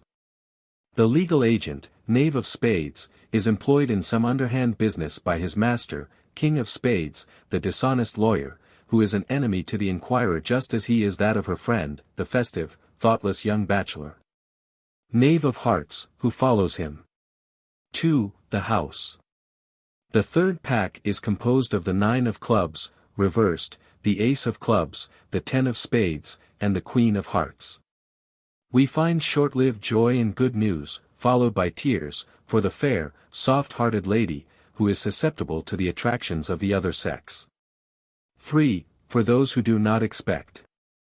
The surprise is very closely connected with the inquirer herself, for we find her included in the 4 cards. There are the Ace of Hearts, the Queen of Clubs, the 9 of Diamonds, and the 7 of Diamonds. From this we gather that there is a love letter for the inquirer, which, however, may be delayed by some cross accident, and she will thus be exposed to the foolish ridicule of tactless, unkindly persons. But she will get the letter all the same. 4. The Surprise. Chapter 10. The Grand Star. The number of cards may vary, the method, the reading in pairs, diagram of the Grand Star, an example. The number of cards may vary. There are various ways of telling fortunes with cards arranged in the form of a star, and whichever of these may be preferred, it will always be found necessary to use an uneven number of cards in addition to the one representing the inquirer. Some stars are done with 13 cards, some with 15, and so on, but the real grand star must have 21 cards placed round the representative one. The method. Suppose the inquirer be a fair man, the King of Hearts would be the card selected to form the center of the star. This representative card is placed face upwards on the table, and the remaining 31 cards of the pack, the 2s, 3s, 4s, 5s, and 6s having been previously removed, must then be shuffled, and cut with the left hand. In the accompanying diagram the cards are numbered in the order that they are placed in upon the table, taking the representative as number 1. The mode of withdrawing the cards from the pack is as follows: the first 10 cards are thrown aside after the first cut, and the 11th card is placed below number 1. Then cut out a second time, and place the top card of the pack on the table above number 1, cut a third time, take the bottom card of the pack in the hand and place it to the left of no S. The cards must be cut every time a card is to be withdrawn, and they are taken alternately from the top and bottom of the pack as above directed. Great care should be observed in the placing of the cards in due order, as any deviation will affect the reading at a subsequent stage of the process. The last card, number 22, is placed across the foot of the representative. The reading in pairs. When the grand star has been thus formed, the cards must read in pairs, taking the outside circle in this order: 14 and 16, 21 and 19, 15 and 17, 20 and 18. Then take the inner circle, moving from left to right thus: 6 and 10, 9 and 12, 8 and 13, 7 and 11. The 4 center points are paired thus: 4 and 2, 5 and 3, and the last card, number 22, is taken separately. The significations are, of course, taken with regard to the relative positions of the cards, and their special reference to the central figure of the inquirer. This is a picturesque and simple way of consulting the cards, and will probably be a favorite with most people. Diagram of the Grand Star. The central card, No. 1, represents the inquirer, and each card is numbered in the order in which it is taken from the pack. We will take the King of Hearts as representative of the inquirer, and the 21 cards come out in the following order. 1. King of Hearts. 2. 10 of Spades. 3. 10 of Hearts. 4. Ace of Hearts. 5. 9 of Spades. 6. Ace of Spades. 7. 9 of Diamonds, reversed. 8. Queen of Hearts. 9. Knave of Diamonds. 10. Queen of Spades. 11. Knave of Clubs. 12. King of Clubs. 13. 8 of Clubs. 14. Queen of Diamonds. 15. 9 of Clubs, reversed. 16. King of Spades. 17. Queen of Clubs. 18. 8 of Diamonds, reversed. 19. Ace of Diamonds. 20. Knave of Spades. 21. Knave of Hearts. 22. Ace of Clubs. Before taking the above in pairs as directed, it will be well to glance at the groups contained in the star as it lies before us. We find: for aces. Love troubles and hasty news for the inquirer. 3 kings. Success in an important undertaking. For queens. A good deal of social intercourse. 4 knaves. Somewhat noisy conviviality. 2 tens. Unexpected good luck. 3 nines. Health, wealth, and happiness discounted by imprudence as 1 is reversed. 2 eights. Passing love fancies, 1 being reversed. The King of Hearts, a fair, open-handed, good-natured man is the starting point in reading the pairs which surround him. He is connected with 14, the Queen of Diamonds, a fair woman with a tendency to flirtation. She is amusing herself with 16, a very dark man, probably a lawyer, of an ambitious and not too scrupulous character, who does not wish well to the inquirer. The next pair, 21, shows the Knave of Hearts, representing Cupid, or the thoughts of the one concerned, linked with 19, the Ace of Diamonds, a wedding ring. While this important item is occupying his thoughts, he gives a small present, 15, the 9 of Clubs, reversed, to 17, the Queen of Clubs, a charming dark lady, who is the real object of his affections. 20, the Knave of Spades, figuring a legal agent, or the wily lawyer's thoughts, makes mischief, and 18, the 8 of Diamonds, reversed, causes the inquirer's love-making to be unsuccessful. 6. The Ace of Spades warns the inquirer against false friends who will frustrate his matrimonial projects, and in 10, we find one of them, the Queen of Spades, a widow with possible designs upon him herself. 9. The Knave of Diamonds, reversed, shows the mischief-maker trying to breed strife with the inquirer's trusty friend. 12.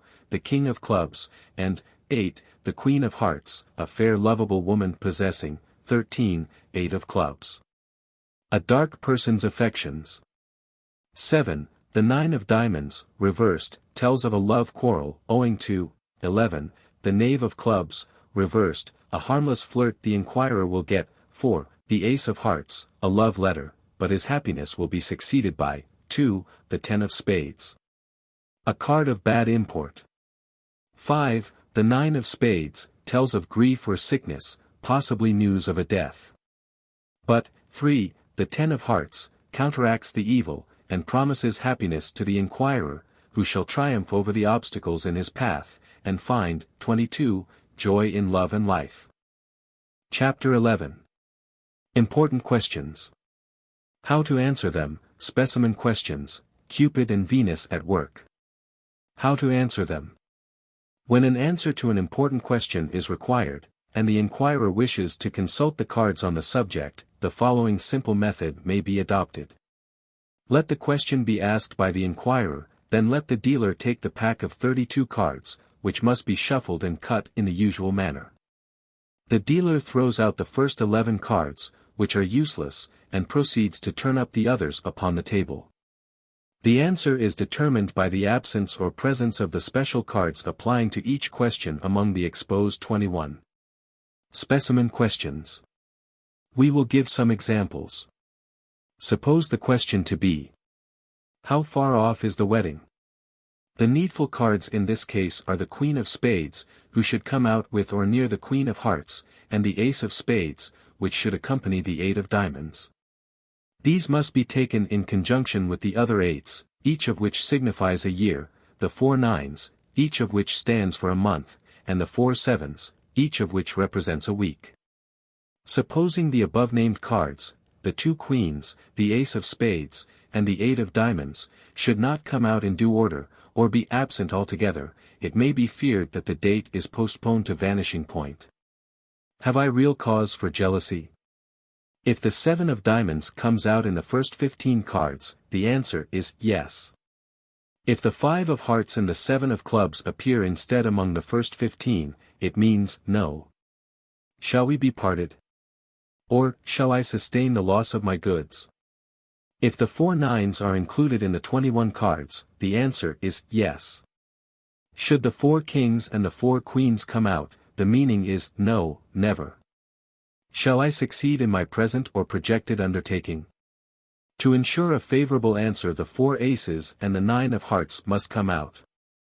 Should the 9 of Spades appear just before the card representing the inquirer, it prognosticates failure, sure and certain. Will the change of residence or condition that I am considering be satisfactory? Should this question be asked by the master or mistress of a house, or an employer of labor, a favorable answer is secured by the presence of the 4 knaves, the 8 and 10 of diamonds, and the 10 of clubs. In the event of the inquirer being an employee, or a paid worker of any grade, the 21 cards must include the 10 and 7 of diamonds, the 8 of spades, and the 4 queens, to ensure a satisfactory reply. In both cases the 9 of diamonds means hindrances and delay in attaining success. What fortune does the future hold for this child? The 4 aces foretell good luck and a suitable marriage. If the child in question be a girl, the 4 eights and the king of hearts should come out to secure peace and concord for her, i.e. the home of her husband. Cupid and Venus at work. Among the many ways in which cards can be used to provide entertainment, seasoned with a spice of the unexplainable, the following round game may be given a prominent place. The ace of diamonds is the most valuable asset in winning tricks, as it takes all the other cards. The pack of 52 cards is used. The queen of hearts represents Venus. The knave of hearts stands for Cupid. The knave of diamonds, the knave of clubs, the knave of spades, all represent sweethearts. The ace of hearts, a new house. The ace of clubs, conquest. The 2 of diamonds, the ring and marriage. The 2s of clubs, spades, and hearts, good luck. The 3s, show surprise. The 4s, that present conditions will remain unchanged. The 5s, lovers' meetings. The 6s, pleasure. The 7s, disappointment. The 8s, mirth. The 9s, changes. The 10s, marriage settlements. The queens represent women. The kings represent men. Any number may take part in the game.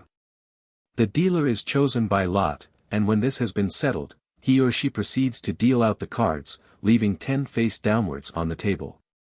The stakes are agreed upon, and each player puts into the pool, the dealer being expected to pay double for the honor done to him by the fates. The cards are then taken up, and each player looks at his own hand. The dealer calls for the queen of hearts, Venus, who ranks next to the ace of diamonds in value. Should anyone have the ace of diamonds in his hand, he plays it straight out. Should the ace not be among those that have been dealt round, the queen of hearts is supreme, and the happy holder of Venus may look confidently forward to standing before the altar of Hymen during the current year. The ace of diamonds only counts as 1 card, but should any lucky player hold both Cupid and Venus in his hand, he is entitled to clear the pool, and so end the game right off. In the event of the holder of these cards being married, their presence promises him some special stroke of good fortune. When the matrimonial cards are out, or proved absent, the game is played on similar lines to whist, the same order of precedence being observed in taking tricks.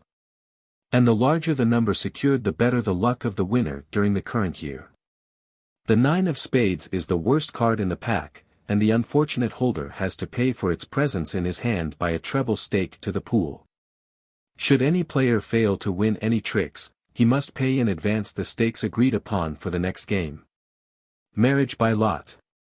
For this appeal to the fates we require a pack of cards, a bag, and stakes either in money or counters. When the players have fixed upon their stakes and placed them in the pool, one of those playing must thoroughly shuffle the pack of cards and place them in the bag. The players then stand in a circle and draw 3 cards in turn from the bag as it is handed to each of them. Pairs of any kind win back the stakes paid by the holder, and promise good luck in the immediate future. The knave of hearts is proclaimed to represent Hymen.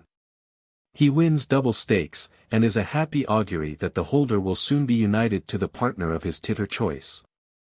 Should Venus, the queen of hearts, be found in the same hand, the owner takes the pool and wins the game. 4s and 8s are losses and crosses, compelling a prearranged payment to the pool in addition to the usual stakes. A lady who draws 3 9s may resign herself to a life of single blessedness, and the one who has 3 5s must prepare to cope with a bad husband. Your fate in 20 cards. Only 3 or 4 girls are required to pursue this search for hidden knowledge. All the kings, queens, knaves, aces, and threes must be taken from the pack and dealt round to the players. Each one examines her hand for an answer to her inward questionings. The one who holds the most kings possesses the largest number of friends. The one with most queens has a proportionate number of enemies. Where kings and queens are united, there is the promise of speedy and happy marriage. Should a queen come out with knaves, we may be sure that intrigues are being woven round some unlucky person. Knaves by themselves represent lovers. Threes are evil omens betokening great sorrow.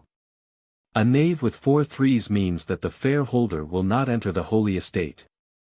A king with 4 threes encourages her to hope, for she has a good chance of matrimony.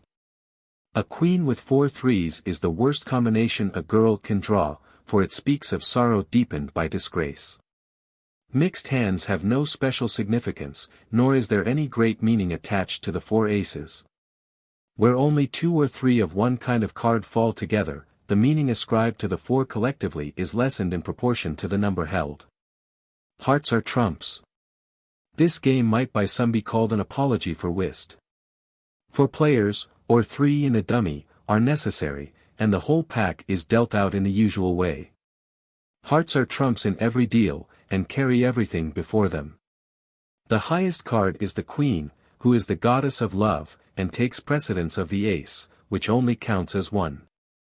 The person on the left hand of the dealer leads trumps, and the stronger the hand the better the chances for love and marriage. The one who wins the largest number of tricks has, or will have, the most lovers.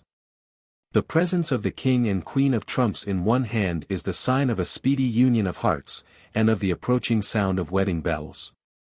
A sorry fate awaits the luckless maid or youth who is without a heart in the hand, for Cupid and Hymen have turned their faces away, and no luck will come of a love affair in that quarter.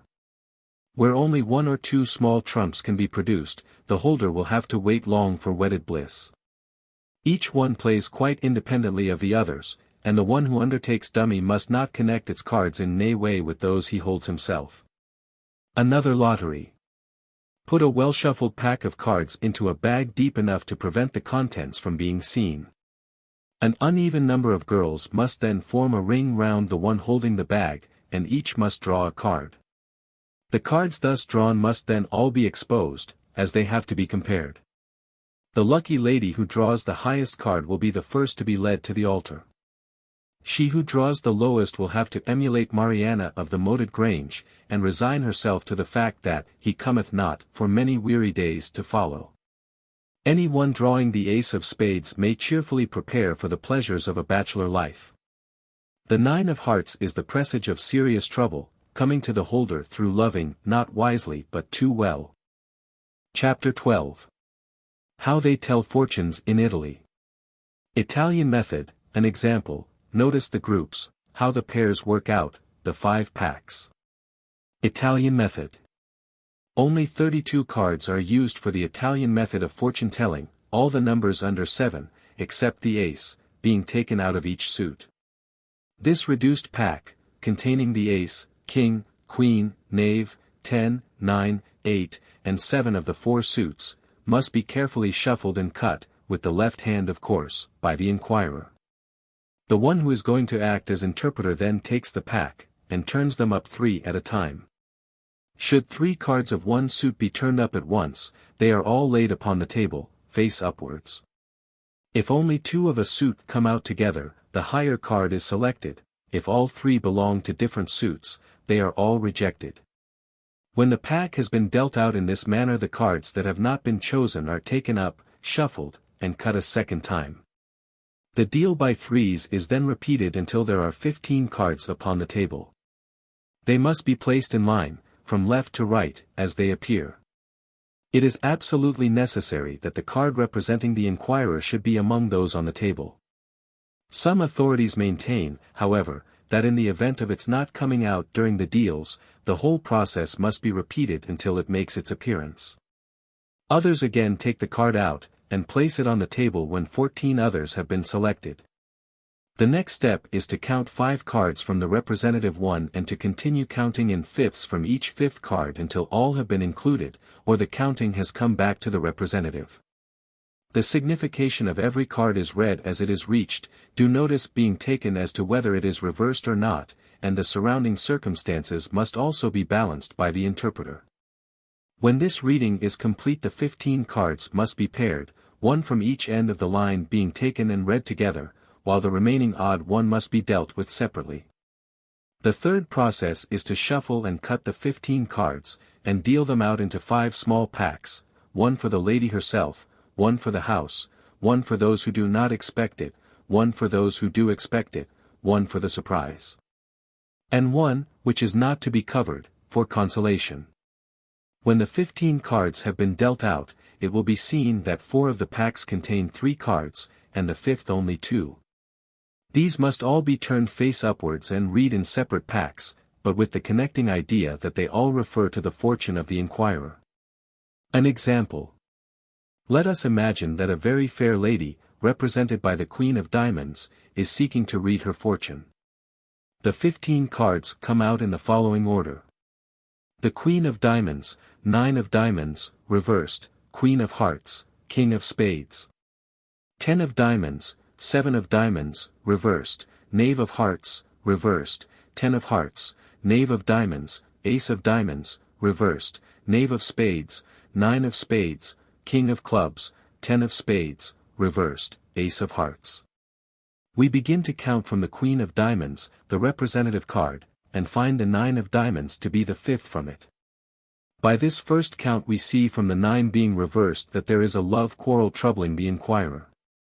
Starting again from the 9 we come to the Queen of Hearts, a mild, good-natured, but not very wise woman, who is probably the tool of the next 5th card, the King of Spades, a crafty, ambitious man, and an enemy to the Queen of Diamonds.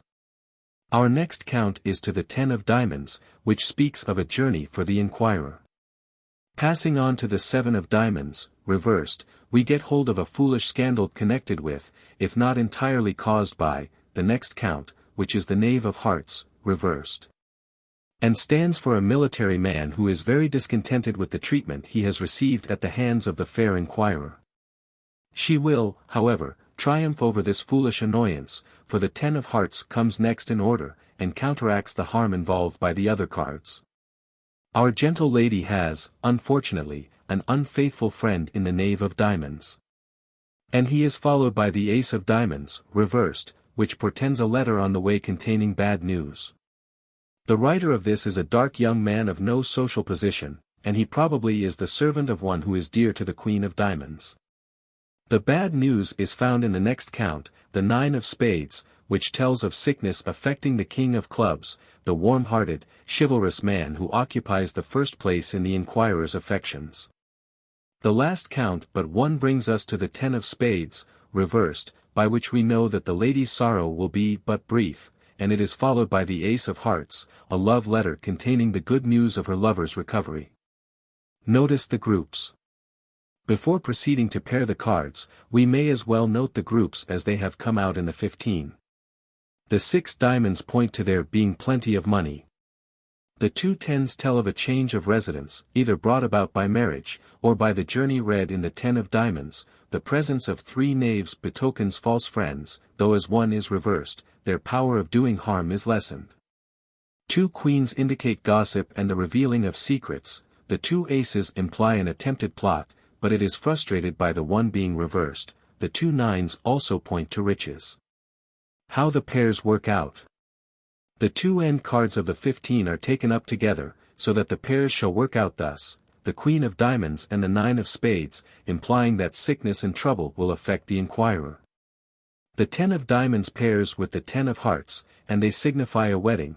The Knaves of Diamonds and Spades coming together show evil intentions towards the inquirer. The King of Clubs and the Ace of Hearts tell of the lover and the love letter.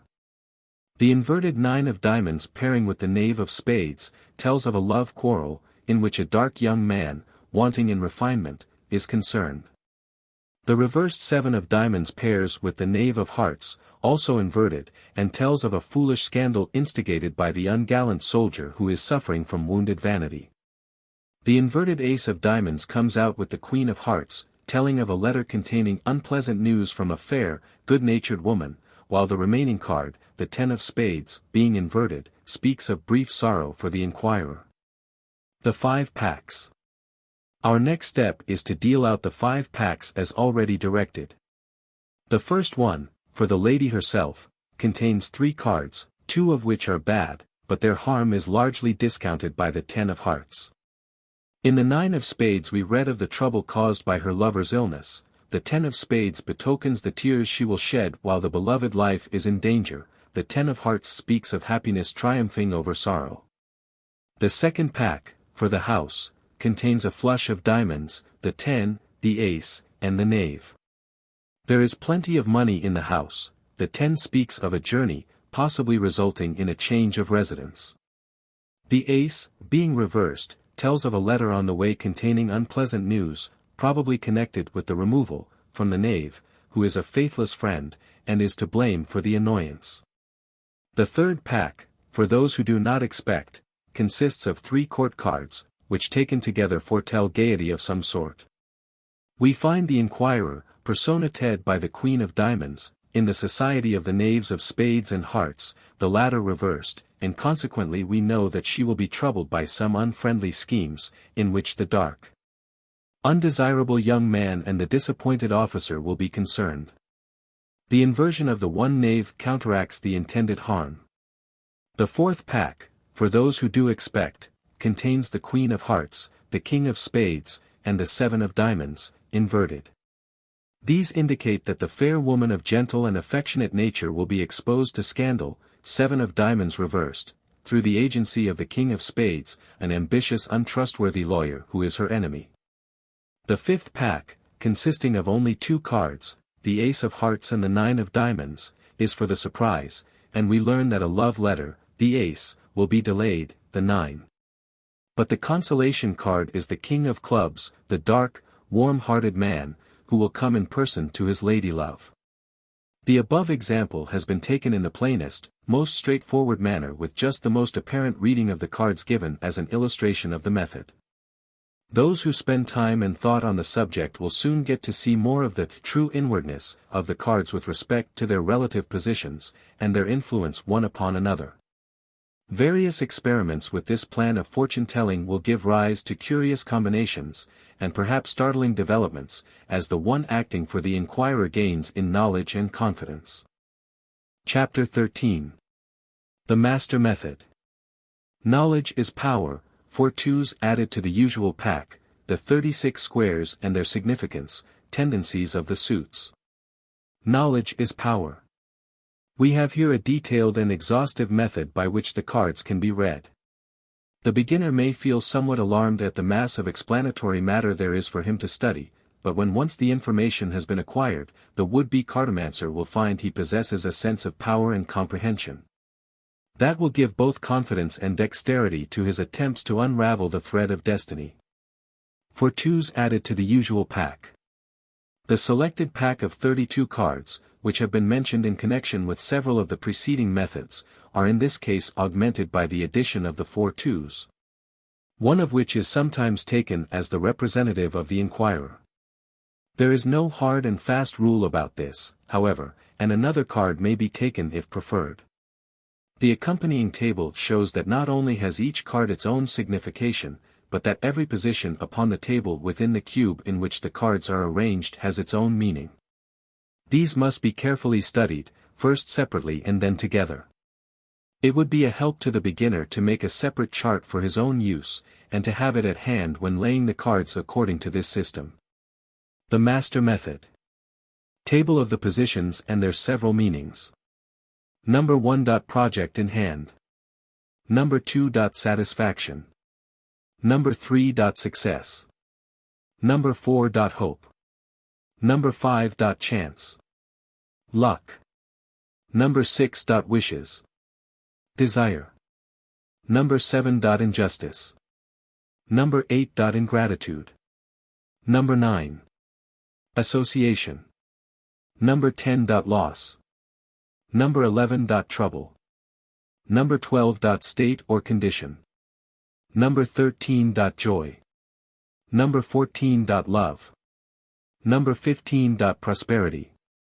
Number 16. Marriage. Number 17. Sorrow. Affliction. Number 18. Pleasure. Enjoyment. Number 19. Inheritance. Property. Number 20. Fraud.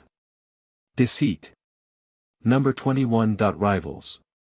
Number 22. A present. Gift. Number 23. Lover. Number 24. Advancement. A rise in the world. Number 25. Kindness. A good turn. Number 26. Undertaking. Enterprise. Number 27. Changes. Number 28. The end. Of life. Number 29. Rewards. Number 30. Misfortune. Disgrace. Number 31. Happiness. Number 32. Money. Fortune. Number 33. Indifference. Number 34. Favor. Number 35. Ambition. Number 36. Ill health. Sickness. The 36 cards must be shuffled and cut in the usual way, and then placed upon the table in 6 rows of 6 cards each, starting from the left-hand corner where square number 1 is marked on the chart. The position of the inquirer must be carefully noted, and then all the cards in his immediate neighborhood must be read in all their bearing, individually, and with regard to their position, and their influence upon the representative card. The 36 squares and their significance. We will take the meanings of the 36 squares in connection with the several cards that may cover them. Number 1. The project in hand. When covered by a heart, the inquirer may hope that the project will be successfully carried out. When covered by a club, kind and trusty friends will help forward the project. When covered by a diamond, there are serious business complications in the way of the project's accomplishment. When covered by a spade, the inquirer will have his trust abused and those in whom he has confided will play him false, to the detriment of the project in hand. Number 2. Satisfaction. When covered by a heart, the inquirer may look for the realization of his brightest hopes and his dearest wishes. When covered by a club, satisfaction will be derived by the help of true friends, who will do all in their power to promote the inquirer's happiness. When covered by a diamond, there will be jealousy at work to mar the inquirer's satisfaction.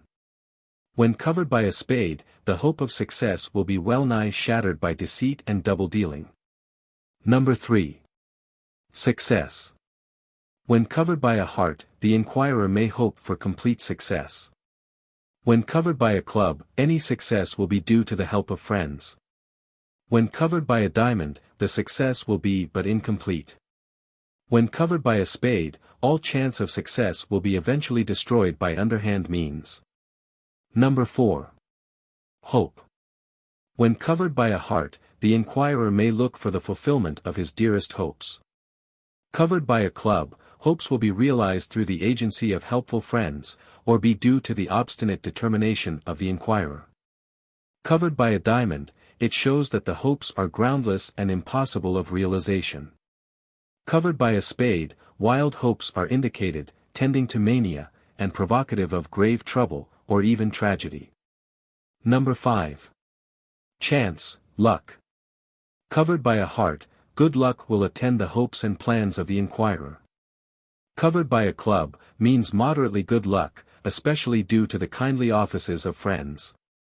Covered by a diamond, does not promise much luck to the inquirer. Rather an evil than a good influence. Covered by a spade, bad luck, robbery, financial ruin, disaster, and possibly death. Number 6. Wishes, desire. Covered by a heart and surrounded by good cards, it promises the immediate fulfillment of the inquirer's highest desires. Covered by a club, a partial gratification of the inquirer's wishes may be expected. Covered by a diamond, the earnest efforts of both the inquirer and his friends will only be crowned with imperfect success. Covered by a spade, disappointment and non-fulfillment of desires. Number 7. Injustice. Covered by a heart, any injustice done to the inquirer will be rectified and withdrawn, so that the passing cloud will turn to his ultimate advantage. Covered by a club, the wrong already done will require long and courageous efforts to efface its effects, and the inquirer will need the support of his best friends. Covered by a diamond, the harm done will not be entirely remedied, but the inquirer's good name will be re-established. Covered by a spade, injustice will bring about sore trouble and serious misfortunes. Number 8. Ingratitude. The 4 suits have exactly the same influence upon the situation in this number as in the preceding one. Number 9. Association. Covered by a heart, the partnership will be successful and have the best results. Covered by a club, good results of cooperation or partnership will be effected through the agency of true friends. Covered by a diamond, the inquirer will need to use all possible caution and diplomacy, and even then the results will be but unsatisfying. Covered by a spade, the connection will not benefit the inquirer, in fact he may suffer terribly from it, but his friends will profit thereby. Number 10. Loss. Covered by a heart, shows loss of a benefactor, which will be a great grief to the inquirer. Covered by a club, the loss of dear friends and the failure of cherished hopes. Covered by a diamond, loss of money, goods, property, and personal effects. Covered by a spade, the best interests of the inquirer will be seriously compromised, and he will have to renounce them. Number 11. Trouble. Covered by a heart, very great trouble caused by near relations, or born of love for another. Covered by a club, trouble with friends. Covered by a diamond, money troubles. Covered by a spade, trouble arising from jealousy. Number 12. State or condition. Covered by a heart, the conditions of life are steadily improving. Covered by a club, the improvement will be slower and more uncertain. Hard work and good friends are essential to ensure advancement. Covered by a diamond, the inquirer will only attain to a satisfactory position in life after he has overcome numerous and powerful enemies. He will never get very far, however. Covered by a spade, the inquirer's circumstances are bound to go from bad to worse, in spite of all he may do. Number 13. Joy, delight. Covered by a heart, deep, unruffled delight, joy of a pure and disinterested nature. Covered by a club, joy from material causes, better luck or greater prosperity. Covered by a diamond, joy springing from success in profession or business, gained in spite of jealous opposition. Covered by a spade, joy from having been able to render a service to a superior, who will not forget it. Number 14. Love. Covered by a heart, the inquirer will be blessed and happy in his love. Covered by a club, he may rely absolutely upon the fidelity of his beloved. Covered by a diamond, love will be troubled by jealousy. Covered by a spade, love will be slighted and betrayed. Number 15. Prosperity. Covered by a heart, the inquirer will enjoy complete and well-merited prosperity. Covered by a club, betokens moderate prosperity, due to hard work and the kindly offices of friends. Covered by a diamond, prosperity will be damaged by the jealousy of others. Covered by a spade, serious misfortunes will arise in business, brought about by the malice and fraud of other people. Number 16. Marriage. Covered by a heart, the inquirer may look forward to a happy and well-assorted marriage. Covered by a club, foretells a marriage prompted by practical or financial considerations alone. Covered by a diamond, the married life will be troubled by the jealousy of one or both partners.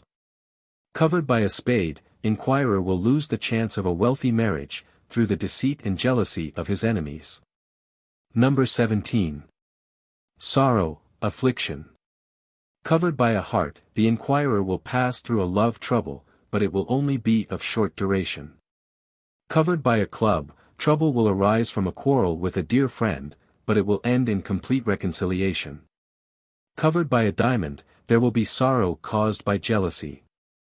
Covered by a spade, bad faith and underhand dealings will bring affliction upon the inquirer. Number 18. Pleasure, enjoyment. Covered by a heart, the inquirer will enjoy the bliss of mutual love, undimmed by even passing clouds. Covered by a club, there will be love of a more imperfect and superficial character. Covered by a diamond, love will be tormented and distracted by jealousy. Covered by a spade, love will be unreal and evanescent, unable to bear the test of time, or to survive the first disagreement. Number 19. Inherited money or property. Covered by a heart, the inquirer will come into a large inheritance, to which he has a legitimate and undisputed right. Covered by a club, a friend will bequeath a portion of his property or money to the inquirer. Covered by a diamond, the inquirer will lose part of his rights, owing to the jealousy of another person. Covered by a spade, an entire estate will be stolen from the inquirer by intriguing rivals. Number 20. Fraud, deceit. Covered by a heart, the deceiver will be caught in the trap he has laid for the inquirer. Covered by a club, by the aid of true friends the inquirer will escape from the effects of an act of treachery. Covered by a diamond, the inquirer will have to suffer great pain from the consequences of deceit, but it will only be a passing trouble. Covered by a spade, deceit and underhand dealings will culminate in calumny which will cost the inquirer many friends, and have serious consequences for him. Number 21. Rivals. Covered by a heart, the inquirer will obtain his desire in spite of powerful or puny rivals. Covered by a club, rivals will be overcome with difficulty, and with the help of generous friends. Covered by a diamond, a rival will so far outwit the inquirer as to obtain some of the advantage, wealth, or favor for which he is striving. Covered by a spade, the rival will triumph over the inquirer, robbing him, and plunging him into disgrace both with his benefactors and with members of his own immediate circle. Number 22. A present or gift. Covered by a heart, the inquirer will have a very handsome and unexpected present. Covered by a club, the inquirer will receive a gift that is bestowed upon him from motives of self-interest, or in a spirit of vulgar display. Covered by a diamond, points to a gift intended to act as a bribe. Covered by a spade, indicates a present which is given to further the deceitful ends of the donor. Number 23. Lover. Covered by a heart, the lover or the lady, as the case may be, will be both fond and faithful in life and death. Covered by a club, the beloved will be faithful, but somewhat faulty in other respects. Covered by a diamond, the inquirer may be prepared to find the beloved both jealous and disposed to sulk. Covered by a spade, the beloved will prove faithless, selfish, and vindictive. Number 24. Advancement. Covered by a heart, the inquirer will soon see a rapid improvement in his worldly position, and it will exceed his wildest hopes. Covered by a club, there will be a moderate and satisfying advance in the inquirer's circumstances, which will be the result of his own hard work, aided by the sympathy and help of his friends. He will be contented and happy.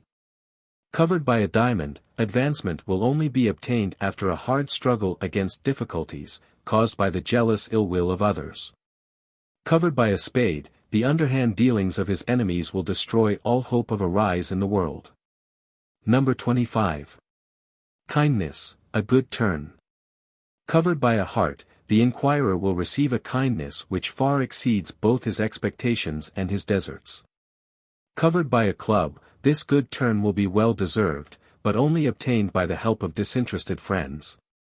Covered by a diamond, the inquirer will only obtain a modicum of kindness, and that after he has surmounted serious obstacles built up by the jealousy of his enemies. Covered by a spade, the inquirer will not benefit by the good turn which he well deserves, but he will have to see it diverted from him by double dealing. Number 26. Undertaking, enterprise. Covered by a heart, whatever undertaking the inquirer has in hand will meet with signal success. Covered by a club, the enterprise will be a financial success, owing to the help of friends. Covered by a diamond, the success of the undertaking will be hindered and decreased by the jealousy and self-seeking of some people concerned in it. Covered by a spade, the inquirer must prepare for failure in his enterprise, owing to the malicious intrigues of his rivals. Number 27. Changes. Covered by a heart, the change contemplated by the inquirer is a good one. Covered by a club, a change for the better will take place in the inquirer's circumstances, owing to the good offices of friends. Covered by a diamond, the inquirer will make an earnest attempt to change his position in life, but his efforts will be fruitless. Covered by a spade, a change, very much for the worse, is to be apprehended. It will be brought about by the malice and double-dealing of those who seek to harm him. Number 28. The end of life. Covered by a heart, by the death of a relation or friend the inquirer will come into a considerable fortune. Covered by a club, a handsome legacy from a friend may be expected by the inquirer. Covered by a diamond, one who wishes ill to the inquirers will depart this life. Covered by a spade, this portends the untimely death of the inquirer's greatest enemy. Number 29. Reward. Covered by a heart, the inquirer will be rewarded out of all proportion to his efforts. Covered by a club, a due and fitting reward will be meted out to industry and perseverance. Covered by a diamond, a well-merited reward will be hindered and reduced by the unscrupulous action of others. Covered by a spade, the inquirer will be done out of his just reward, by the double-dealing and dishonesty of certain people. Number 30. Disgrace misfortune. Covered by a heart, misfortune will come to the inquirer, but it will not do him any permanent harm. Covered by a club, the inquirer will suffer through the disgrace of a friend. Covered by a diamond, misfortune will be brought about by jealousy, and will indirectly affect the inquirer. Covered by a spade, dishonesty and double-dealing will cause disgrace, from which the inquirer will suffer long and acutely. Number 31. Happiness. Covered by a heart, the inquirer will experience unexpected happiness which will be both deep and lasting.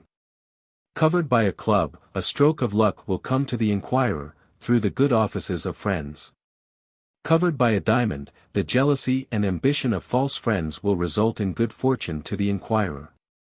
Covered by a spade, the life of the inquirer will be in danger from the malice of his enemies. Their murderous schemes will be happily defeated by the vigilance of his friends. Number 32. Money, fortune. Covered by a heart, the inquirer will rapidly acquire a large fortune, by making a hit in his profession, or by a lucky speculation. Covered by a club, by hard work and sustained effort the inquirer will secure a competence, and will receive both help and encouragement from his friends. Covered by a diamond, through misplaced confidence in unworthy friends the inquirer will see his fortune pass into dishonest hands. Covered by a spade, not only will the inquirer be tricked out of his money by dishonest acquaintances, but he will have to suffer for their misdeeds in his business or profession. Number 33. Indifference. Covered by a heart, thanks to his indifference and want of heart the inquirer will lead an unruffled, if somewhat joyless, life. Covered by a club, lack of interest and energy will allow the inquirer to let slip things that would give him pleasure. Covered by a diamond, the inquirer will forfeit the love and regard of valuable friends owing to indifference and utter unresponsiveness. Covered by a spade, as a result of culpable indifference the inquirer will be robbed and impoverished. No. 34. Favor. Covered by a heart, the inquirer will enjoy all that love can bestow upon the beloved. Covered by a club, the inquirer will honestly seek and acquire the favor of influential persons. Covered by a diamond, the favor of the great will be long and earnestly sought by the inquirer, who will not succeed single-handed. Covered by a spade, no effort of any kind will admit the inquirer to the favor to which he aspires. Number 35. Ambition. Covered by a heart, the inquirer will shortly arrive at the highest point of his ambition. Covered by a club, the moderate ambition of the inquirer will be realized. Covered by a diamond, the lawful ambitions of the inquirer will be partially frustrated, by the ill will and jealousy of certain acquaintances. Covered by a spade, the principal ambition of the inquirer will be defeated by underhand transactions, and he will even suffer from the consequences of perfectly justifiable steps which he may take to accomplish his desire. No. 36. Sickness, ill health. Covered by a heart, the inquirer will suffer from passing ailments, that will leave no bad results. Covered by a club, a rather serious illness may be expected. Covered by a diamond, an acute attack of a definite disease. Covered by a spade, a very severe illness, that may materially interfere with the inquirer's career or happiness. Tendencies of the suits. It will be seen in the foregoing definitions that hearts are almost invariably the sign of good luck, love, and happiness. Even where the position is indicative of misfortune, the presence of a heart has a mitigating effect upon the evil. Clubs rank next in order of good fortune, and seem specially connected with the precious gift of true friendship. Diamonds seem accompanied by the disquieting elements of jealousy and rivalry, which strew obstacles in the path to success and happiness, while for sheer bad luck and dire disaster the ill-omened suit of spades stands unrivaled. Chapter 14. Signification of suits in the master method. Court cards, plain cards, an example of the master method. Hearts. The king of hearts. In this method he represents a married man or a widower. Should the inquirer be a woman, and this card fall upon either of the squares, 14, 22, 23, 24, or 32, he then denotes a lover. Should the inquirer be a man, the king falling in the above-named squares signifies a rival.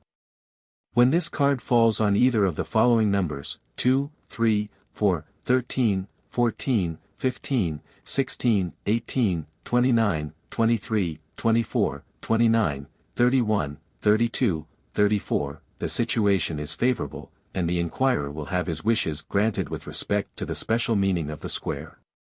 When the king falls on number 1, 5, 6, 9, 12, 22, 26, 27, or 28, it foretells a satisfactory solution of any matter connected with the subject represented by the squares.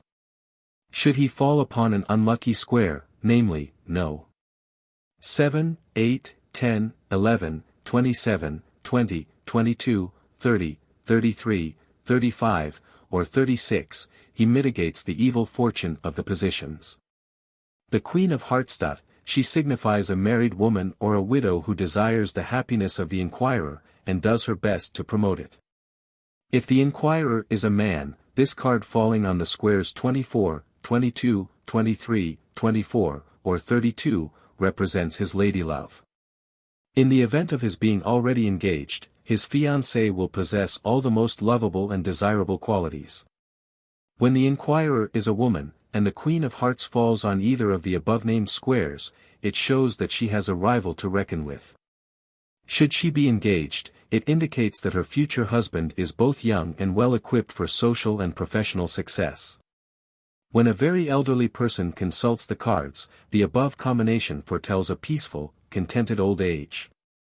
To anyone interested in agriculture, the same combination promises abundant crops. The Knave of Hearts. This card represents a good-natured, amiable, but rather insipid young man, devoid alike of violent passions and exalted aspirations. When a young girl consults the cards, this knave falling on the squares 14, 22, 23, 24, or 32, may be taken to personate her fiancé. When the inquirer is a young, unmarried man, the same combination indicates that he will marry the object of his choice, after he has surmounted considerable obstacles by his tact and quiet determination. The Ten of Hearts.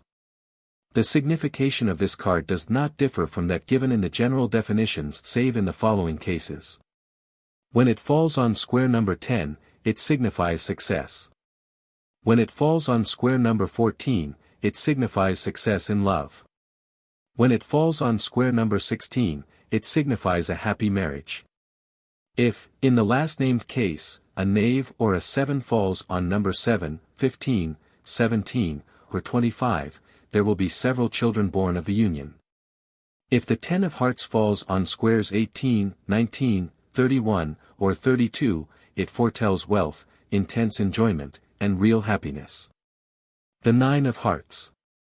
The only addition to the general signification is, that when this card falls near the 7 of clubs, it denotes that a promise already made to the inquirer will shortly be fulfilled.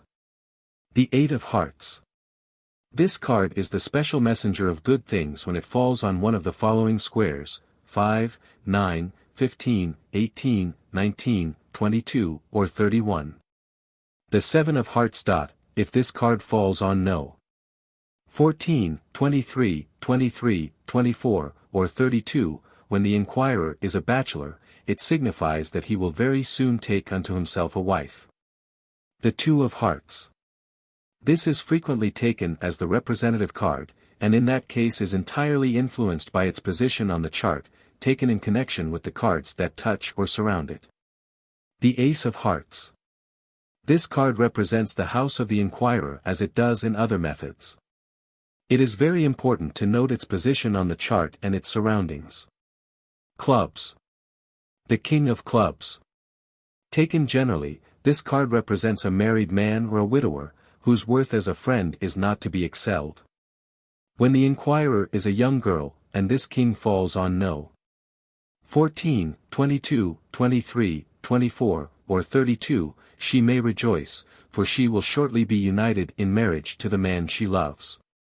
Should a young man be consulting the cards, this king falling on any of the above-named squares denotes a generous, high-minded rival who will meet him in fair fight, and who is far above anything like taking a mean advantage.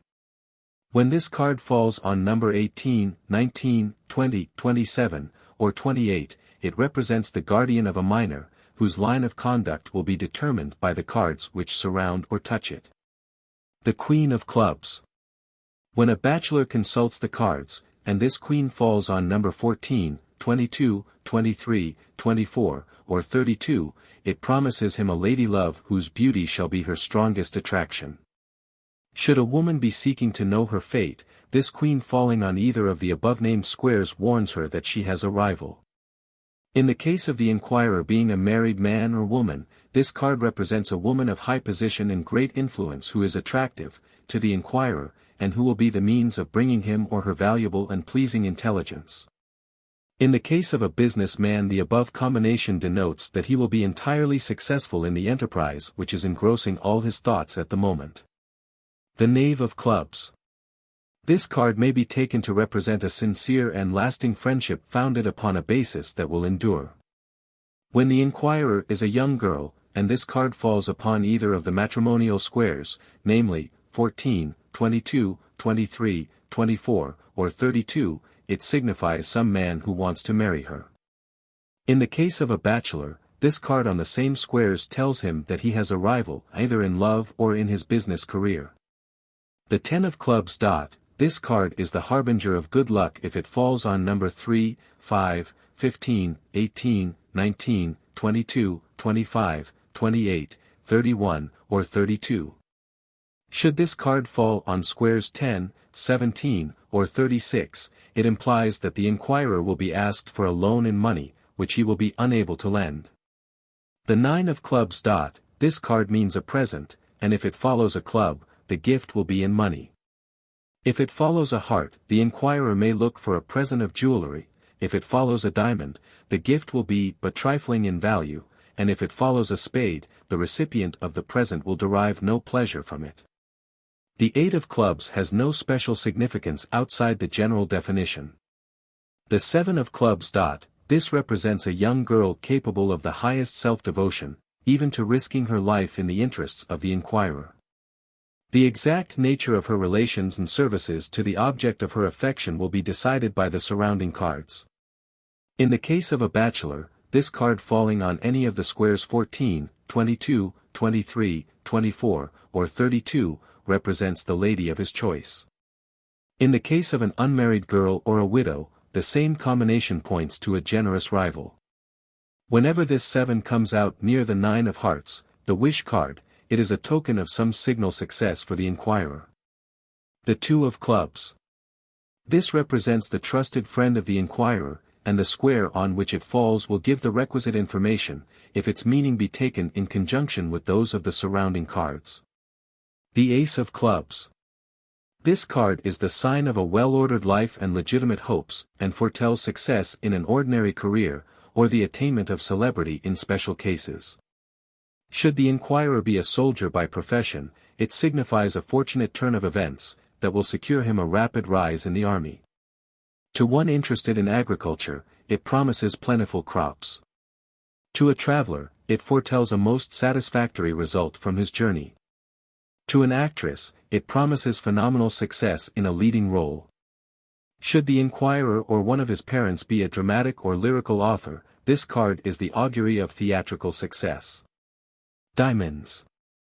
The King of Diamonds.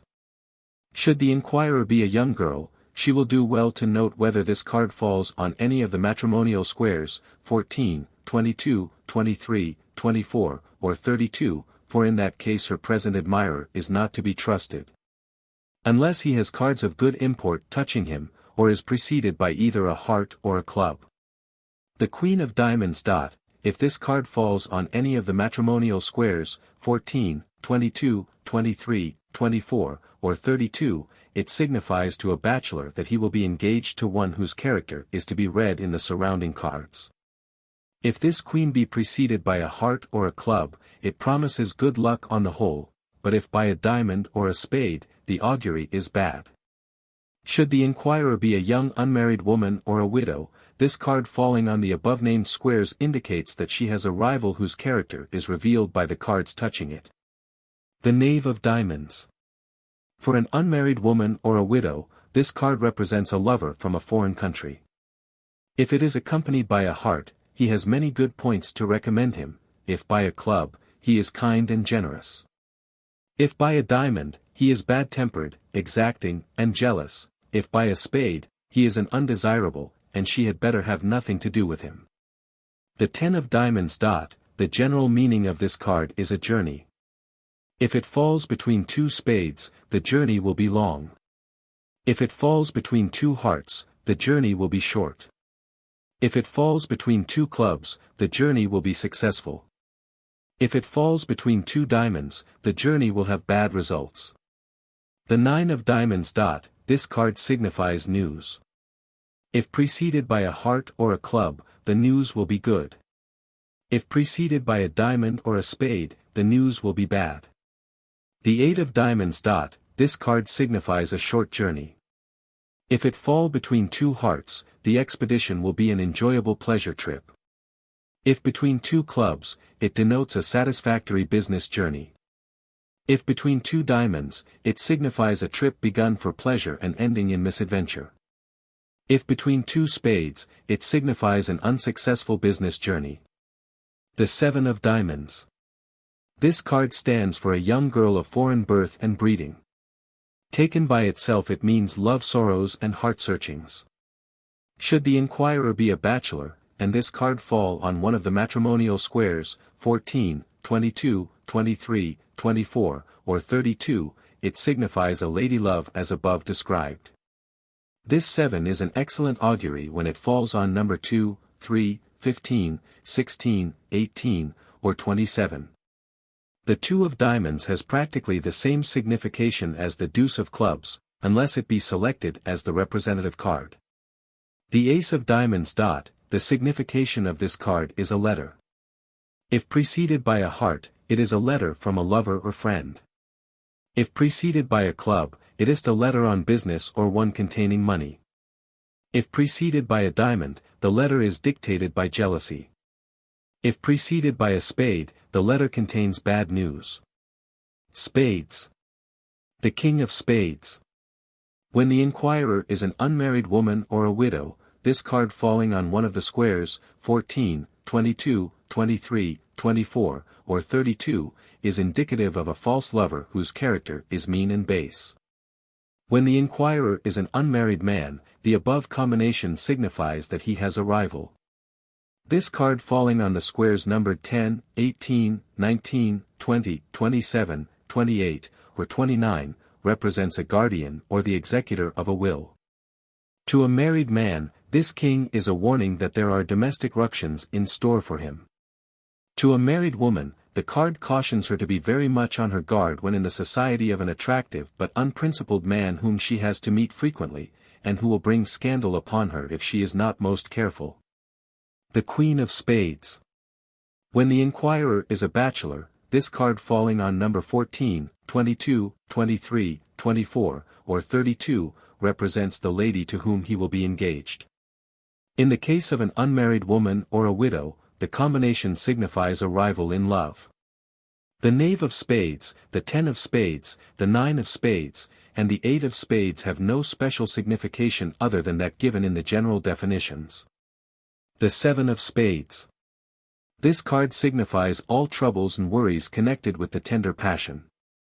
Should the inquirer be a man, this 7 falling on squares 14, 22, 23, 24, or 32 foretells faithlessness on the part of his fiancée, a betrayal of trust by some other woman, or a robbery.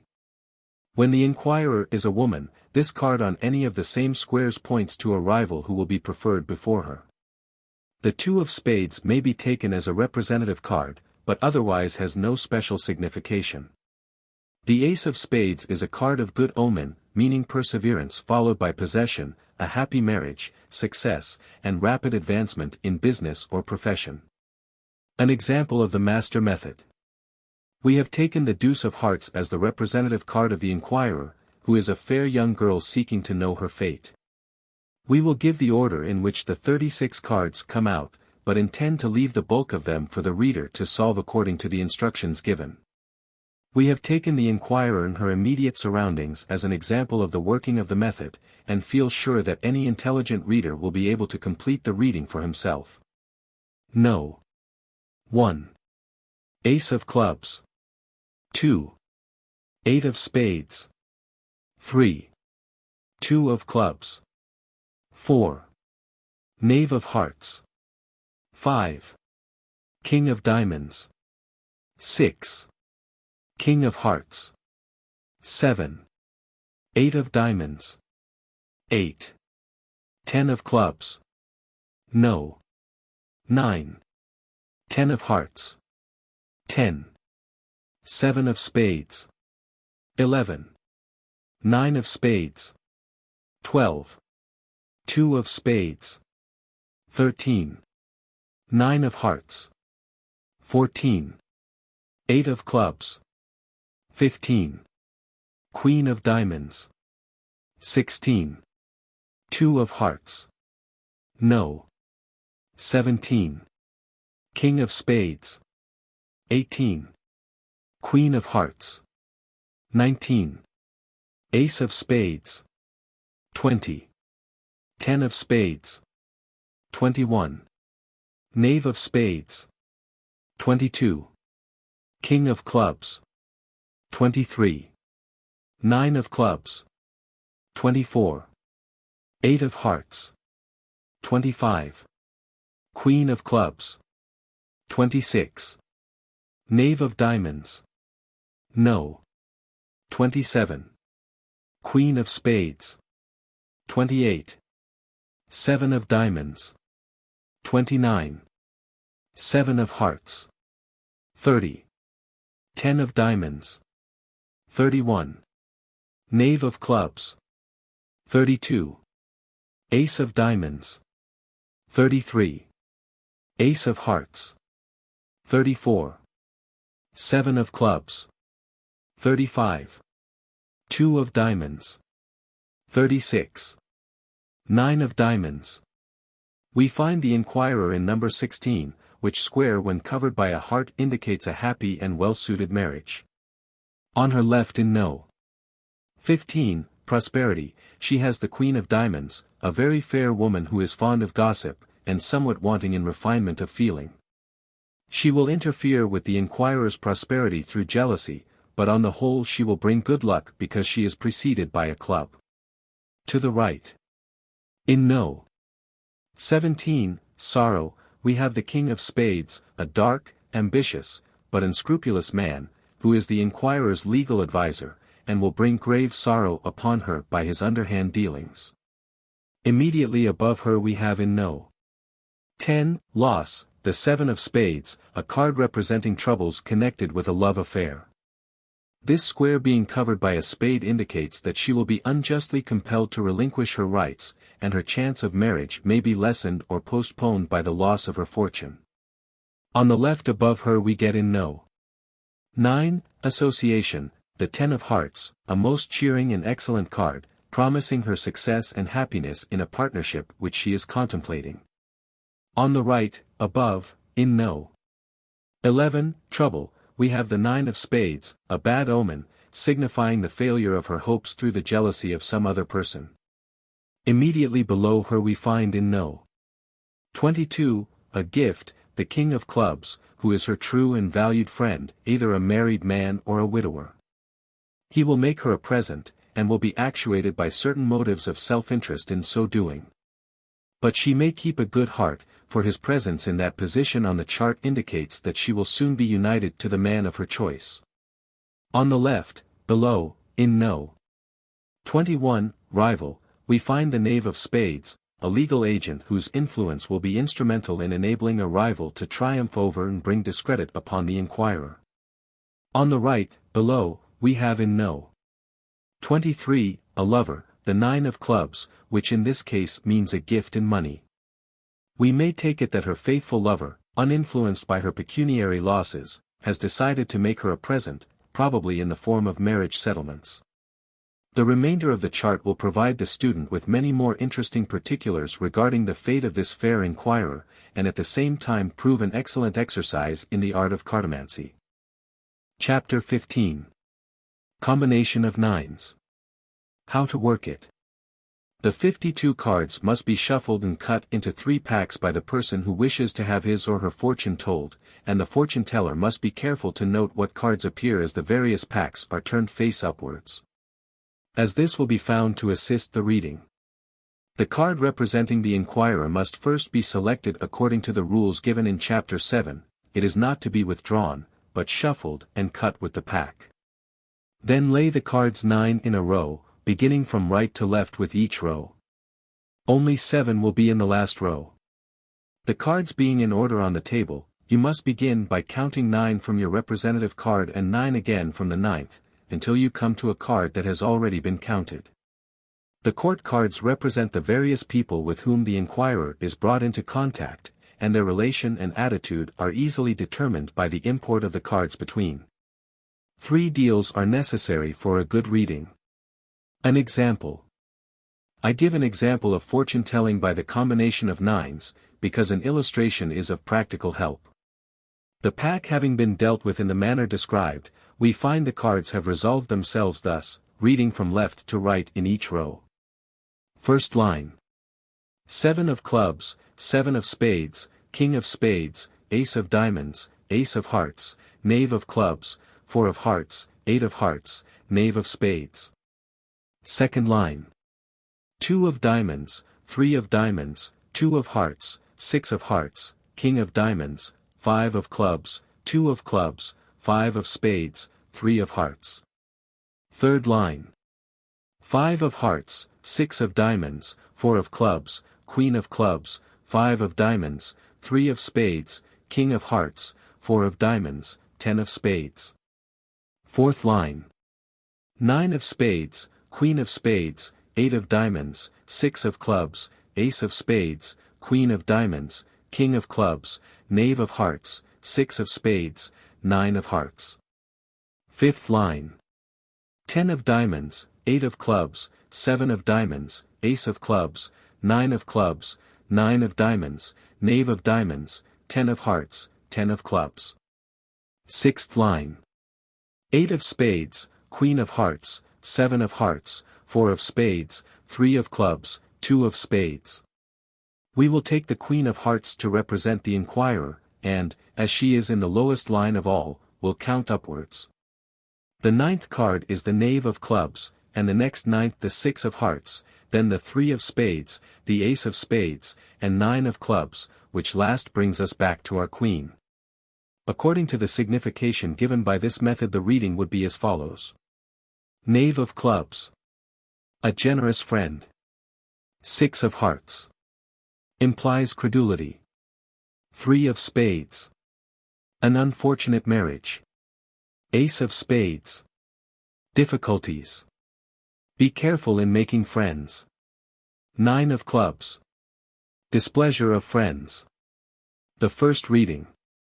My general reading of this would be that if the Queen of Hearts were an unmarried woman, she was in danger of making an unhappy marriage, which would bring the displeasure of her friends upon her. If she will avoid forming hasty friendships, and take the advice of a man who is older and darker than herself, she will avoid much misfortune. If married, the queen is the victim of an ill-assorted union, but she must be careful not to give too much credence to the reports of friends, and must guard her own conduct carefully. We will now proceed with the next deal, to see if we can find a more favorable augury in the Book of Fate. The second reading. First line. 8 of clubs, Queen of hearts, 6 of spades, 8 of spades, 8 of hearts, 6 of diamonds, 10 of hearts, 9 of clubs, 6 of hearts. Second line. 3 of spades, ace of spades, 3 of diamonds, king of spades, ace of diamonds, ace of hearts, king of diamonds, king of clubs, ace of clubs. Third line. 10 of spades, 5 of clubs, 2 of hearts, 5 of hearts, 10 of diamonds, 4 of hearts, 2 of clubs, knave of spades, 3 of hearts. Fourth line. 5 of spades, 4 of clubs, 6 of clubs, queen of diamonds, 4 of diamonds, king of hearts, 9 of spades, 5 of diamonds, 7 of clubs. Fifth line. Knave of clubs, 10 of clubs, 3 of clubs, 9 of diamonds, queen of spades, 7 of spades, knave of hearts, 8 of diamonds, 7 of diamonds. Sixth line. 7 of hearts, 4 of spades, queen of clubs, 2 of spades, knave of diamonds, 2 of diamonds, 9 of hearts. Here our inquirer does not prove to be a very wise person. In spite of the warning and displeasure of friends, regardless of the affection of a good man, and elated through unexpected riches, she listens with credulous mind to one who will cause her much unhappiness. Let us hope she will stop short of one fatal step, and take the good honorable love that is awaiting her. The ninth card is the King of Clubs, and the 5 of the same suit following in our arranged plan, then the 5 of diamonds, the 10 of clubs, the 2 of diamonds, the 6 of hearts, and the 3 of spades complete this reading. A reference to the signification will show the importance of these cards. Perhaps in the third reading we may have more success. The third reading. First line. Ace of clubs, 8 of clubs, queen of hearts, 10 of spades, king of clubs, 5 of diamonds, 10 of clubs, 9 of spades, knave of spades. Second line. 3 of spades, 2 of spades, 6 of hearts, knight of spades, 5 of spades, knave of clubs, 7 of hearts, 4 of spades, queen of clubs. Third line. 5 of hearts, 2 of diamonds, 3 of diamonds, queen of diamonds, 8 of hearts, 3 of clubs, 5 of clubs, ace of diamonds, 6 of diamonds. Fourth line. 4 of diamonds, 6 of clubs, 7 of dubs, 7 of diamonds, 6 of spades, 9 of diamonds, knave of diamonds, 9 of hearts, 8 of diamonds. Fifth line. 10 of hearts, king of spades, 2 of hearts, 10 of diamonds, ace of hearts, 4 of hearts, king of hearts, king of diamonds, queen of spades. Sixth line. 2 of clubs, 7 of spades, knave of hearts, 9 of clubs, 3 of hearts, 4 of clubs, ace of spades. The cards here are of better promise, though still full of warning. The ninth card is the 7 of hearts, which means unfaithfulness, followed by another card indicating domestic dissension. The next is the knave of diamonds, and treachery is to be apprehended. But there is considerable success if care is exercised, and later on there appears to be a happy marriage with comfort and even luxury. Throughout her life the inquirer would have to be on her guard against forming hasty friendships, and refrain from listening to scandal about those near and dear to her. In this case I should think there would be 2 marriages, the first not happy, which would probably be dissolved by the law, then a happier time later on in life, with one who had been content to wait. Chapter 16. Your Heart's Desire. The wish with 15 cards, another way, the wish with 32 cards, what the 4 aces tell, the wish in 7 packs, the wish card again. The wish with 15 cards. Having shuffled the cards well, select according to the second method the card which will represent the inquirer, a king for a man, a queen for a woman, and place this card on the table. Then request your subject to wish for some one thing whilst he or she is shuffling the pack, which must only include the selected 32 cards. The pack must be cut once. Take the cards, and holding them easily in your own hands, let the inquirer draw 15 cards, placing them face downwards on the table, one on top of the other in the order drawn. The 15 cards having been drawn, discard the others, and place the selected ones in position according to the following plan. The representative card is to be in the center. And the other cards are to be placed to the left, to the right, above, below, and on the center, one by one. Thus on the left you will have the 1st, 6th, and 11th, on the right, the 2nd, 7th, and 12th, above, the 3rd, 8th, and 13th, below, the 4th, 9th, and 14th. And on the representative card you will have placed the 5th, 10th, and 15th. See diagram. Then take the left packet and turn and read according to the meaning in the combination of sevens. The next packet to be taken is the one on the right, then the one above, and following that the packet below. The left and top packets represent events that may influence your wish in the future.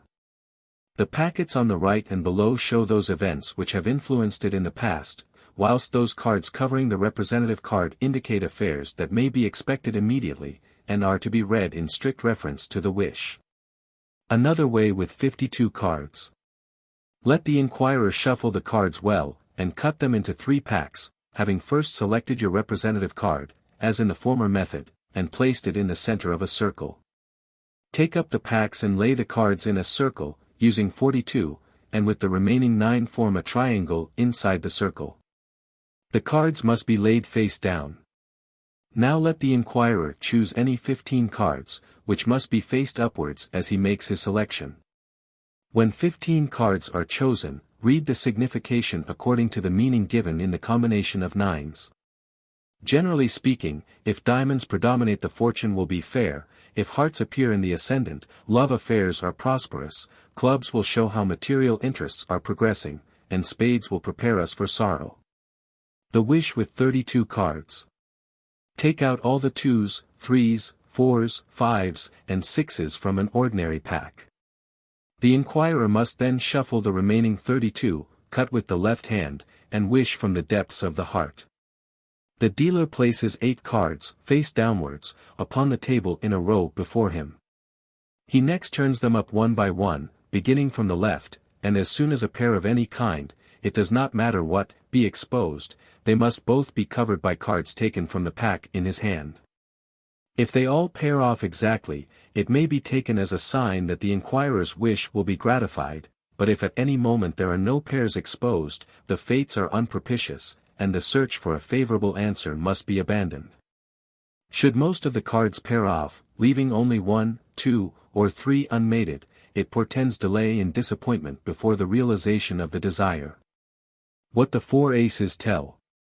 Take the 32 cards up again, shuffle them, and mentally register your wish. The first 13 cards must be turned up, and a careful search made for any aces that may be there. If found, place them on one side. The rest of the cards must be shuffled again and 13 more dealt out, with a second search for aces. This is done a third time if all the 4 have not appeared, and if they still refuse to come, there is no hope of the wish being granted. It is the best possible omen if the 4 aces come out in the first deal, and very good luck if they arrive with only 2 attempts, but the third is the last chance, so the turning up of those 13 cards is fraught with much excitement. The wish in 7 packs. This is a very simple method, but it is by no means always propitious to the inquirer. If, however, he does get the desired answer, we take it that the capricious goddess is in a very smiling mood. 32 cards are required, and they must be arranged in suits in the following order: ace, king, queen, knave, 10, 9, 8, 7. The cards must not be shuffled, but the arranged pack is cut, with the left hand, into 7 smaller packs, and all are placed face downwards upon the table. The dealer must then proceed to turn up the top cards of each pack, and as a pair of queens, nines, knaves, or whatever they may happen to be becomes visible, he must remove them from the packs. Should all the cards pair off in this manner, the wish may be taken as one that will speedily be granted. Should the cards come out awkwardly, literally in sixes and sevens instead of pairs, the inquirer must adapt his desires to the inevitable with the best grace he can. The wish card again. Yet a sixth way, which will give some idea if the heart's desire will be gratified, is as follows. Shuffle the whole pack of cards and give them to the inquirer, who must then divide the pack into 3, wishing intently all the time. Take up the packs separately and glance through them. The 9 of hearts is the most important card, as that is the symbol of the wish. Should this be in juxtaposition to the card, the king or queen, representing the inquirer, and with favorable surroundings, then you may conclude that the things hoped for will come to pass. Also, if the wish card is in combination with cards that are an indication of the inquirer's desires, it is a favorable augury. For instance, if the wish referred to business, and the suit of clubs surrounded the 9 of hearts, then it might be concluded that the matter would terminate in a prosperous manner. Diamonds, as they foretell wealth, would also pro-muse prosperity. Hearts imply good wishes and goodwill, whilst spades carry a sinister import. Chapter 17. A rhyming divination. Diamonds, hearts, spades, clubs. There are those to whom the more elaborate forms of fortune-telling by cards may seem a trifle wearisome, or possibly too intricate to be followed without a somewhat exhausting effort of attention. The method which we give in this chapter has the advantage of being at once simple, diverting, and varied. As the rhyming significations concern both sexes, a great deal of fun can be provided where there is a party of young people. And who can tell whether the long arm of coincidence may not use this old-time practice to bring some loving pair together? Take a new pack of cards, or at any rate one in which there are no telltale marks on the reverse sides, and spread them face downwards upon the table. Before any one draws a card, he or she is requested to close the eyes, place the right hand on the heart, and say, Honi soit kamal y pence. The card must then be drawn with the left hand, and its meaning will be read by the one who holds the key contained in the verses which we now give. Diamonds. Ace. Since that this ace is now your lot, you will wed one that's fierce and hot. But if a woman does draw it, she will wed one with wealth and wit. 2. Hast thou not drawn the number 2? Thy spouse shall be both just and true. But if a woman this now have, beware a sly and crafty knave. 3. You that have drawn the number 3, great honor will your fortune be. But if a female draw the same, she must beware of fickle shame. 4. The man that draws the number 4 shall quite forsake his native shore. But if the same a woman finds, both hand and heart in love she joins. 5. He that draweth the number 5, where he was born he best will thrive. But if it's drawn by womankind, good luck abroad they sure will find. 6. He that can catch the number 6, will have cunning and crafty tricks. But if a woman draw the same, 'twill show that she is free from blame. 7. Since that the 7 does appear, crosses thou hast great cause to fear. Women, weener the same they draw, shall not fear crosses more than straw. 8. Hast thou then drawn the number 8? Thou sure wilt be a rascal great. Females that chance the same to take, they never will the truth forsake. 9. Hast thou turned up the merry 9? Then guineas will thy pocket line. She that doth draw it to her hand, will die for love or leave the land. 10.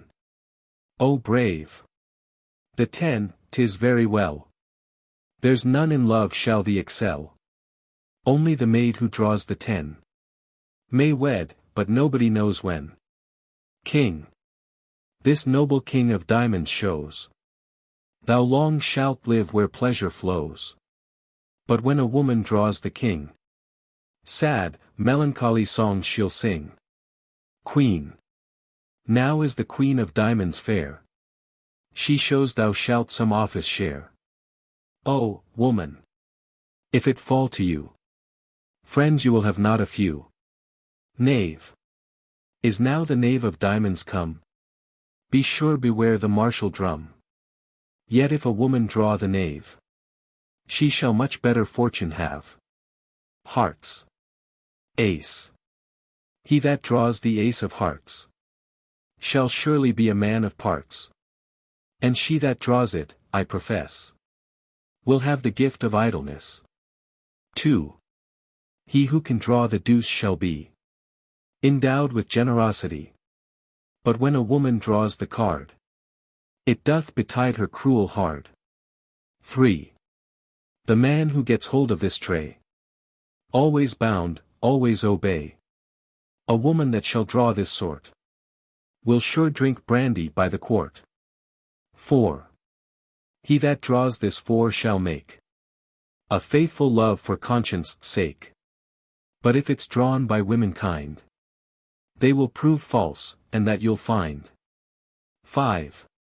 Note that this 5 of hearts declares, thou shalt well manage great affairs. But if it's drawn by fair women, they sure will love all sorts of men. 6.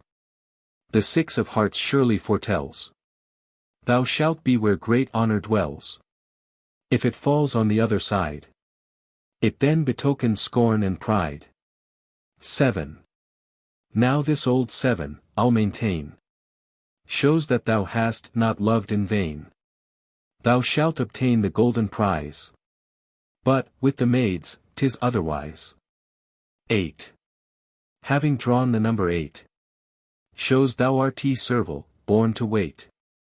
But if a woman draw the same, she'll mount upon the wings of fame. 9.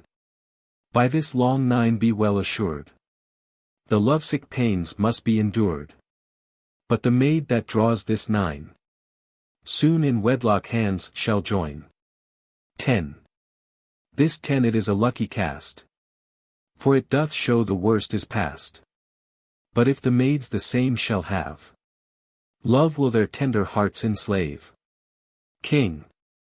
By this card surely 'twill appear, thou shalt live long in happy cheer.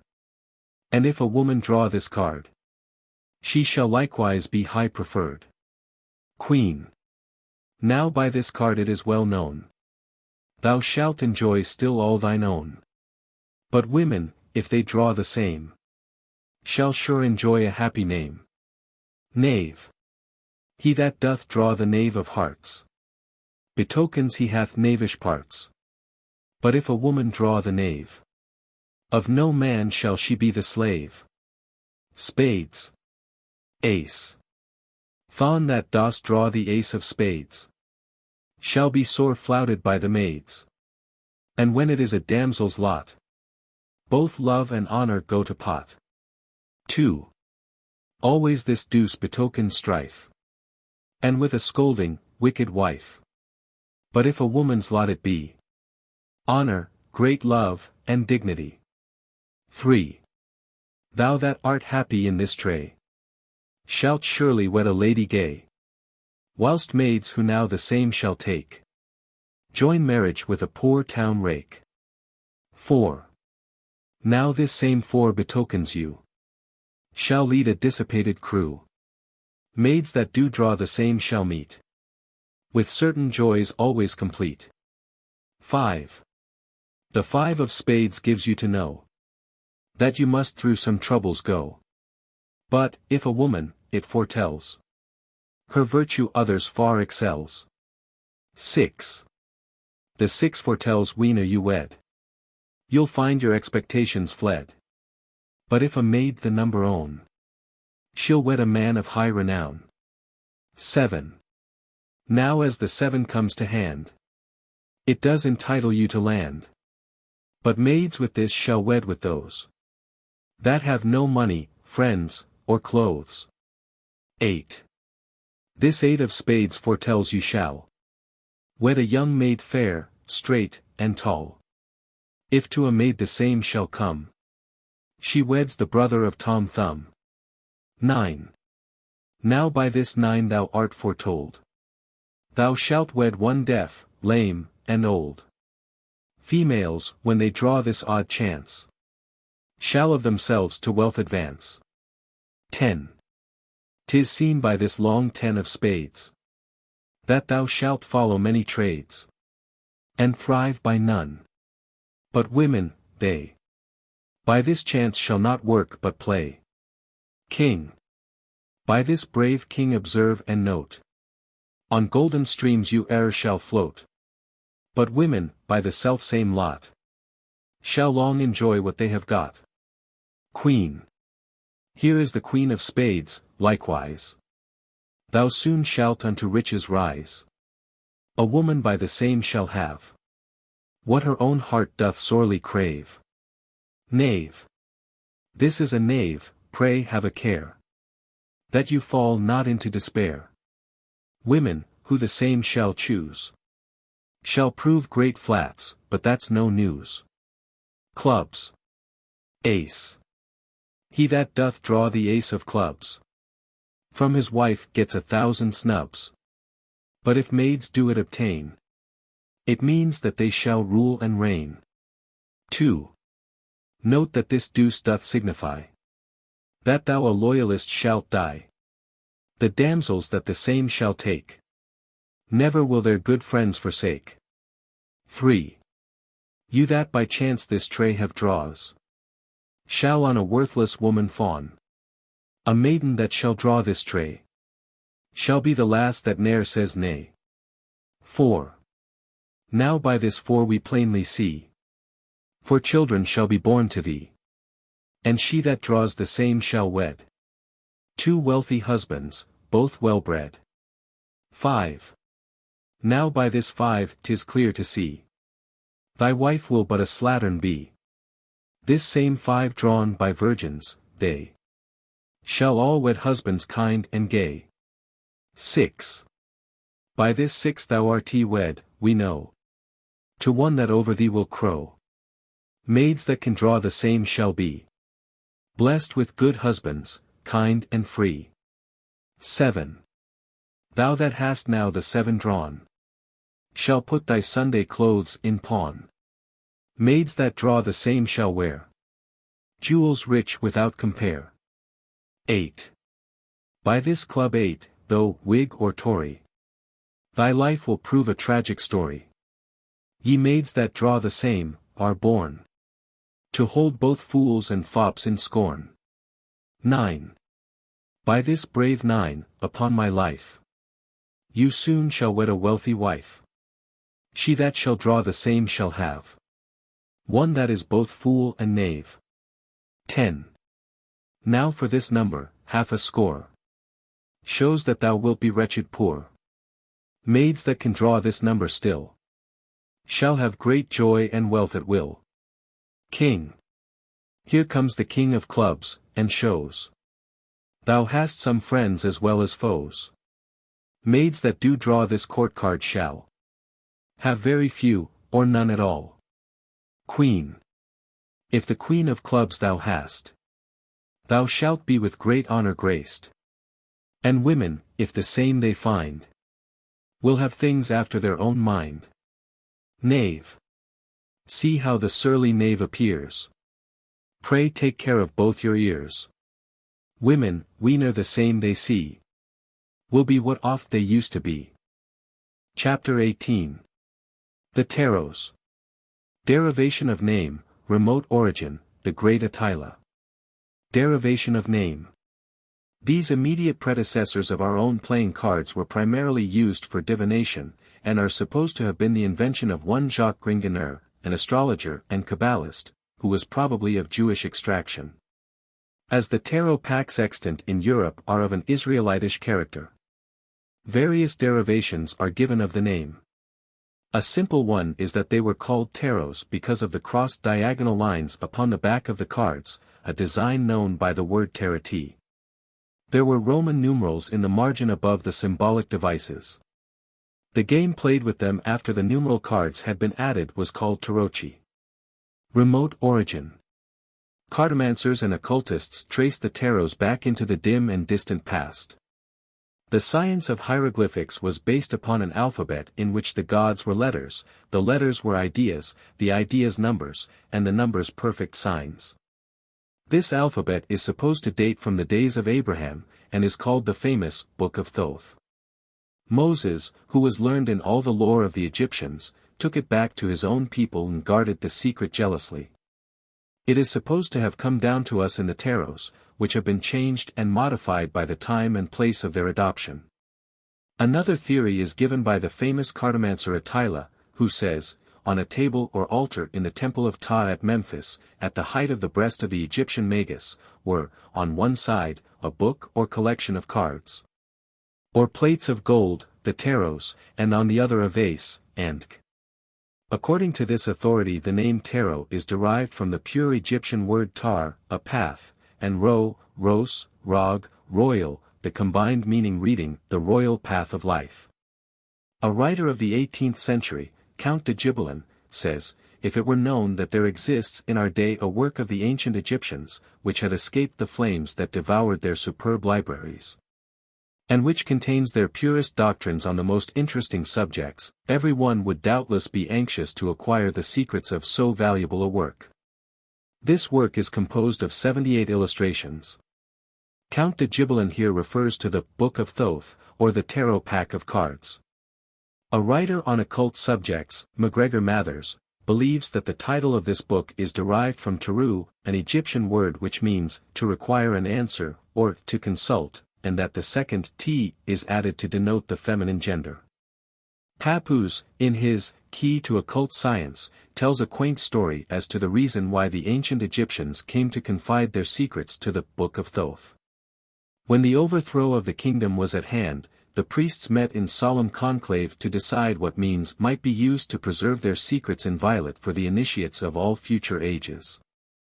After much deliberation it was held to be best to confide these secrets to something which appealed to vice in man and not to his nobler qualities, so thus the Book of Thoth was compiled. And, indeed, to those interested in occult science it is evident that many solemn mysteries are here symbolized, the explanation of which would be out of place in a book principally designed for amusement, as this is. The Great Etteilla. Le célèbre Etteilla was the great exponent of the mysteries of the tarots in the time of the French Revolution. He was well known in Paris as a hairdresser, but he had a mind above his trade, and proceeded to steep himself in the study of the occult. Having mastered much of the mystic lore then available, he started to evolve a system of his own, invented mystic signs, made Kabbalistic calculations, drew diagrams, and produced weighty volumes to further the cause to which he had devoted himself. His principal work appeared in 1783, and from being somewhat of a celebrity as Aliette the fashionable hairdresser, he mounted to the top of the ladder of popular favor, and reigned supreme for 30 years as Le célèbre Etteilla. So much for spelling your name backwards. Disciples and rivals grew up and thronged around him. In the perilous days of 1789, men came to him with blanched lips and drawn features, asking if they might hope to live through the morrow. There were but few smooth things to prophesy in those dark days. One cannot help wondering whether he helped any to evade the doom that threatened them. Etteilla used the tarots, and adapted them to his own system. Some students of the occult think that he mishandled the sacred emblems of ancient wisdom, but most cartomancers look upon him as one of the chief authorities on fortune-telling by cards. And his method has been made the basis of several subsequent and modern experiments. It is to be observed that the tarots are not universally known in the present day, and at the few places where they are sold a fairly high price is asked for them, in comparison with the cost of an ordinary pack of playing cards. For this reason those systems which can only be worked with the tarots have not been dealt with at length in these pages. The following chapter gives an outline of the way in which these symbolical and mysterious cards can be used, together with some of the significations attached to those composing the major and minor arcana. Chapter 19. Etteilla's Method. The major arcana, the minor arcana, general rules, the second deal, the third deal or great figure, the fourth deal. The tarot pack is divided into two parts, called the major and minor arcana, the first consisting of 22 cards and the latter of 56, which are again divided into 4 suits. We will take first the major arcana, and here we are confronted by some curious figures, each bearing a distinct meaning, typical of man himself and his moral and material life. The first 7 cards refer to the intellectual side or mental power of man, the second 7 to the moral side, or his attitude towards his fellow man, whilst the third 7 are relative to the various events of his material life. The remaining card is the symbol of the greatest heights it is given to man to reach. The first step is to learn the actual meaning of each separate card, and remember to which group it belongs. The major arcana. First. The juggler. Male inquirer. High priestess. Woman. Empress. Action, initiative. Emperor. Will. Pope or priest. Inspiration. Lovers. Love. Chariot. Triumph. Providential protection. Second. Justice. Justice. The hermit. Prudence. The wheel of fortune. Destiny. Strength. Fortitude, courage. The hanged man. Trial or sacrifice. Death. Death. Temperance. Temperance. Third. The devil. Immense force or illness. The struck tower. Ruin and deception. The stars. Hope. Moon. Hidden enemies, danger. Sun. Material happiness, marriage. Judgment. Change of position. The foolish man. Inconsiderate actions. The universe. Success. The minor arcana. This consists of 4 suits, known as scepters, cups, swords, and pentacles, which correspond to the 4 suits of the pack of playing cards in general use. Each suit also bears a symbolical meaning, which I give. Scepters correspond to diamonds and mean. Enterprise. Cups. Hearts.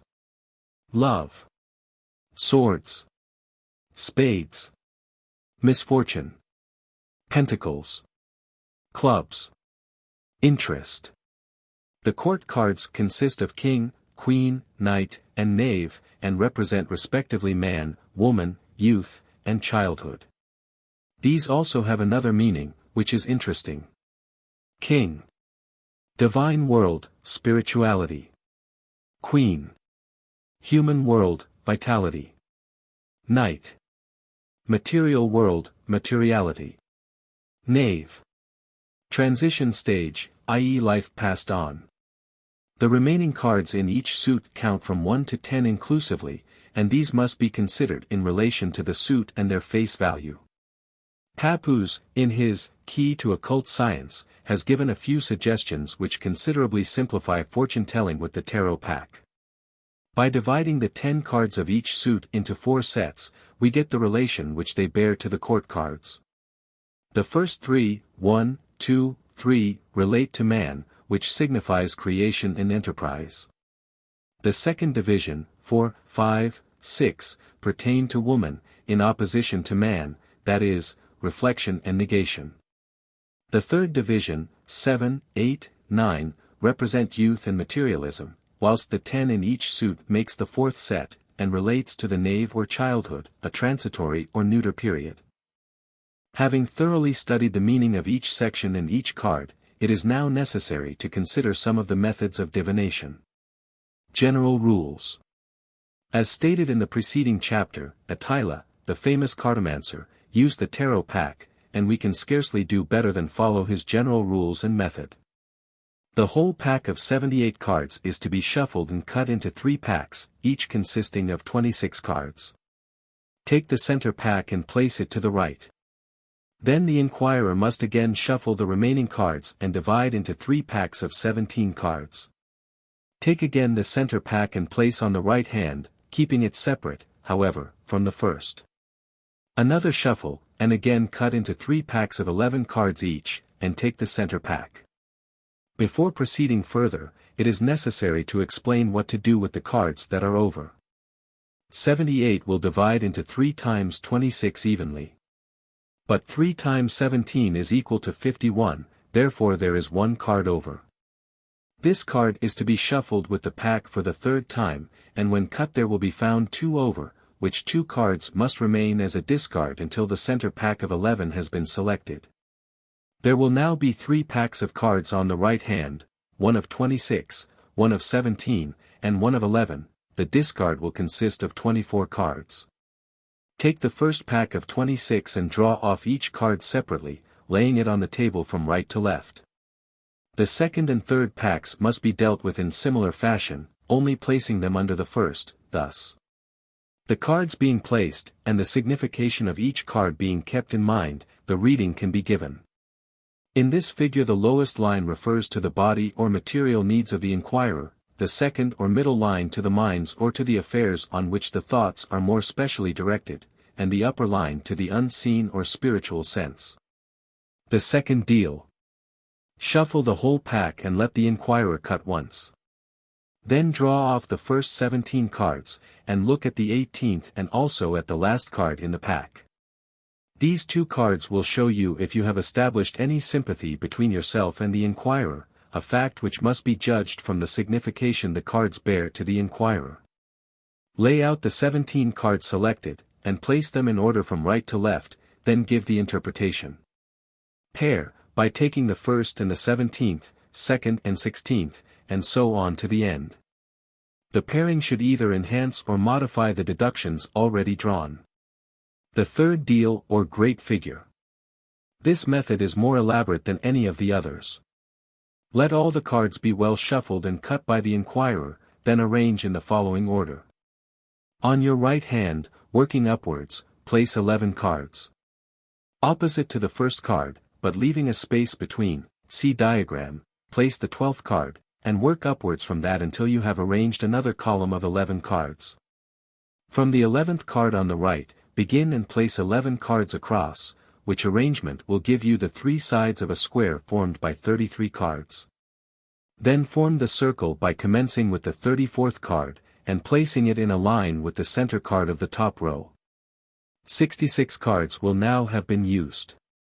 1 card must represent the inquirer, and should be placed in the center, and the more satisfactory plan is to take the juggler to represent a man, and the high priestess a woman, instead of simply drawing any card by chance.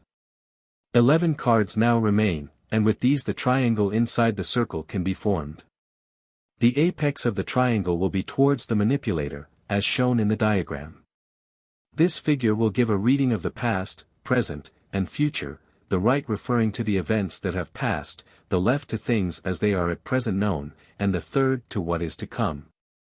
The first card placed on the square and the first card placed on the circle are paired, then the second and the 35th, the third and 36th, and so on until you have taken all the cards on the right, which will give you a reading of the past. Pair the 23rd card with the 45th, and proceed until you have finished with the section referring to the present. For the future, take the 12th card and the 66th, and read the indication of events to come. The triangle formed of the 11 cards is an innovation on Etteilla's method, but, read in reference to the deductions made, it will probably confirm the cartomancer's opinions. This figure requires much attention and patience, especially if the more symbolical meaning of the cards is studied. The fourth deal. This refers only to the wish. Let the inquirer shuffle the cards, then draw off the first 7 and lay them from right to left, and read according to the meaning.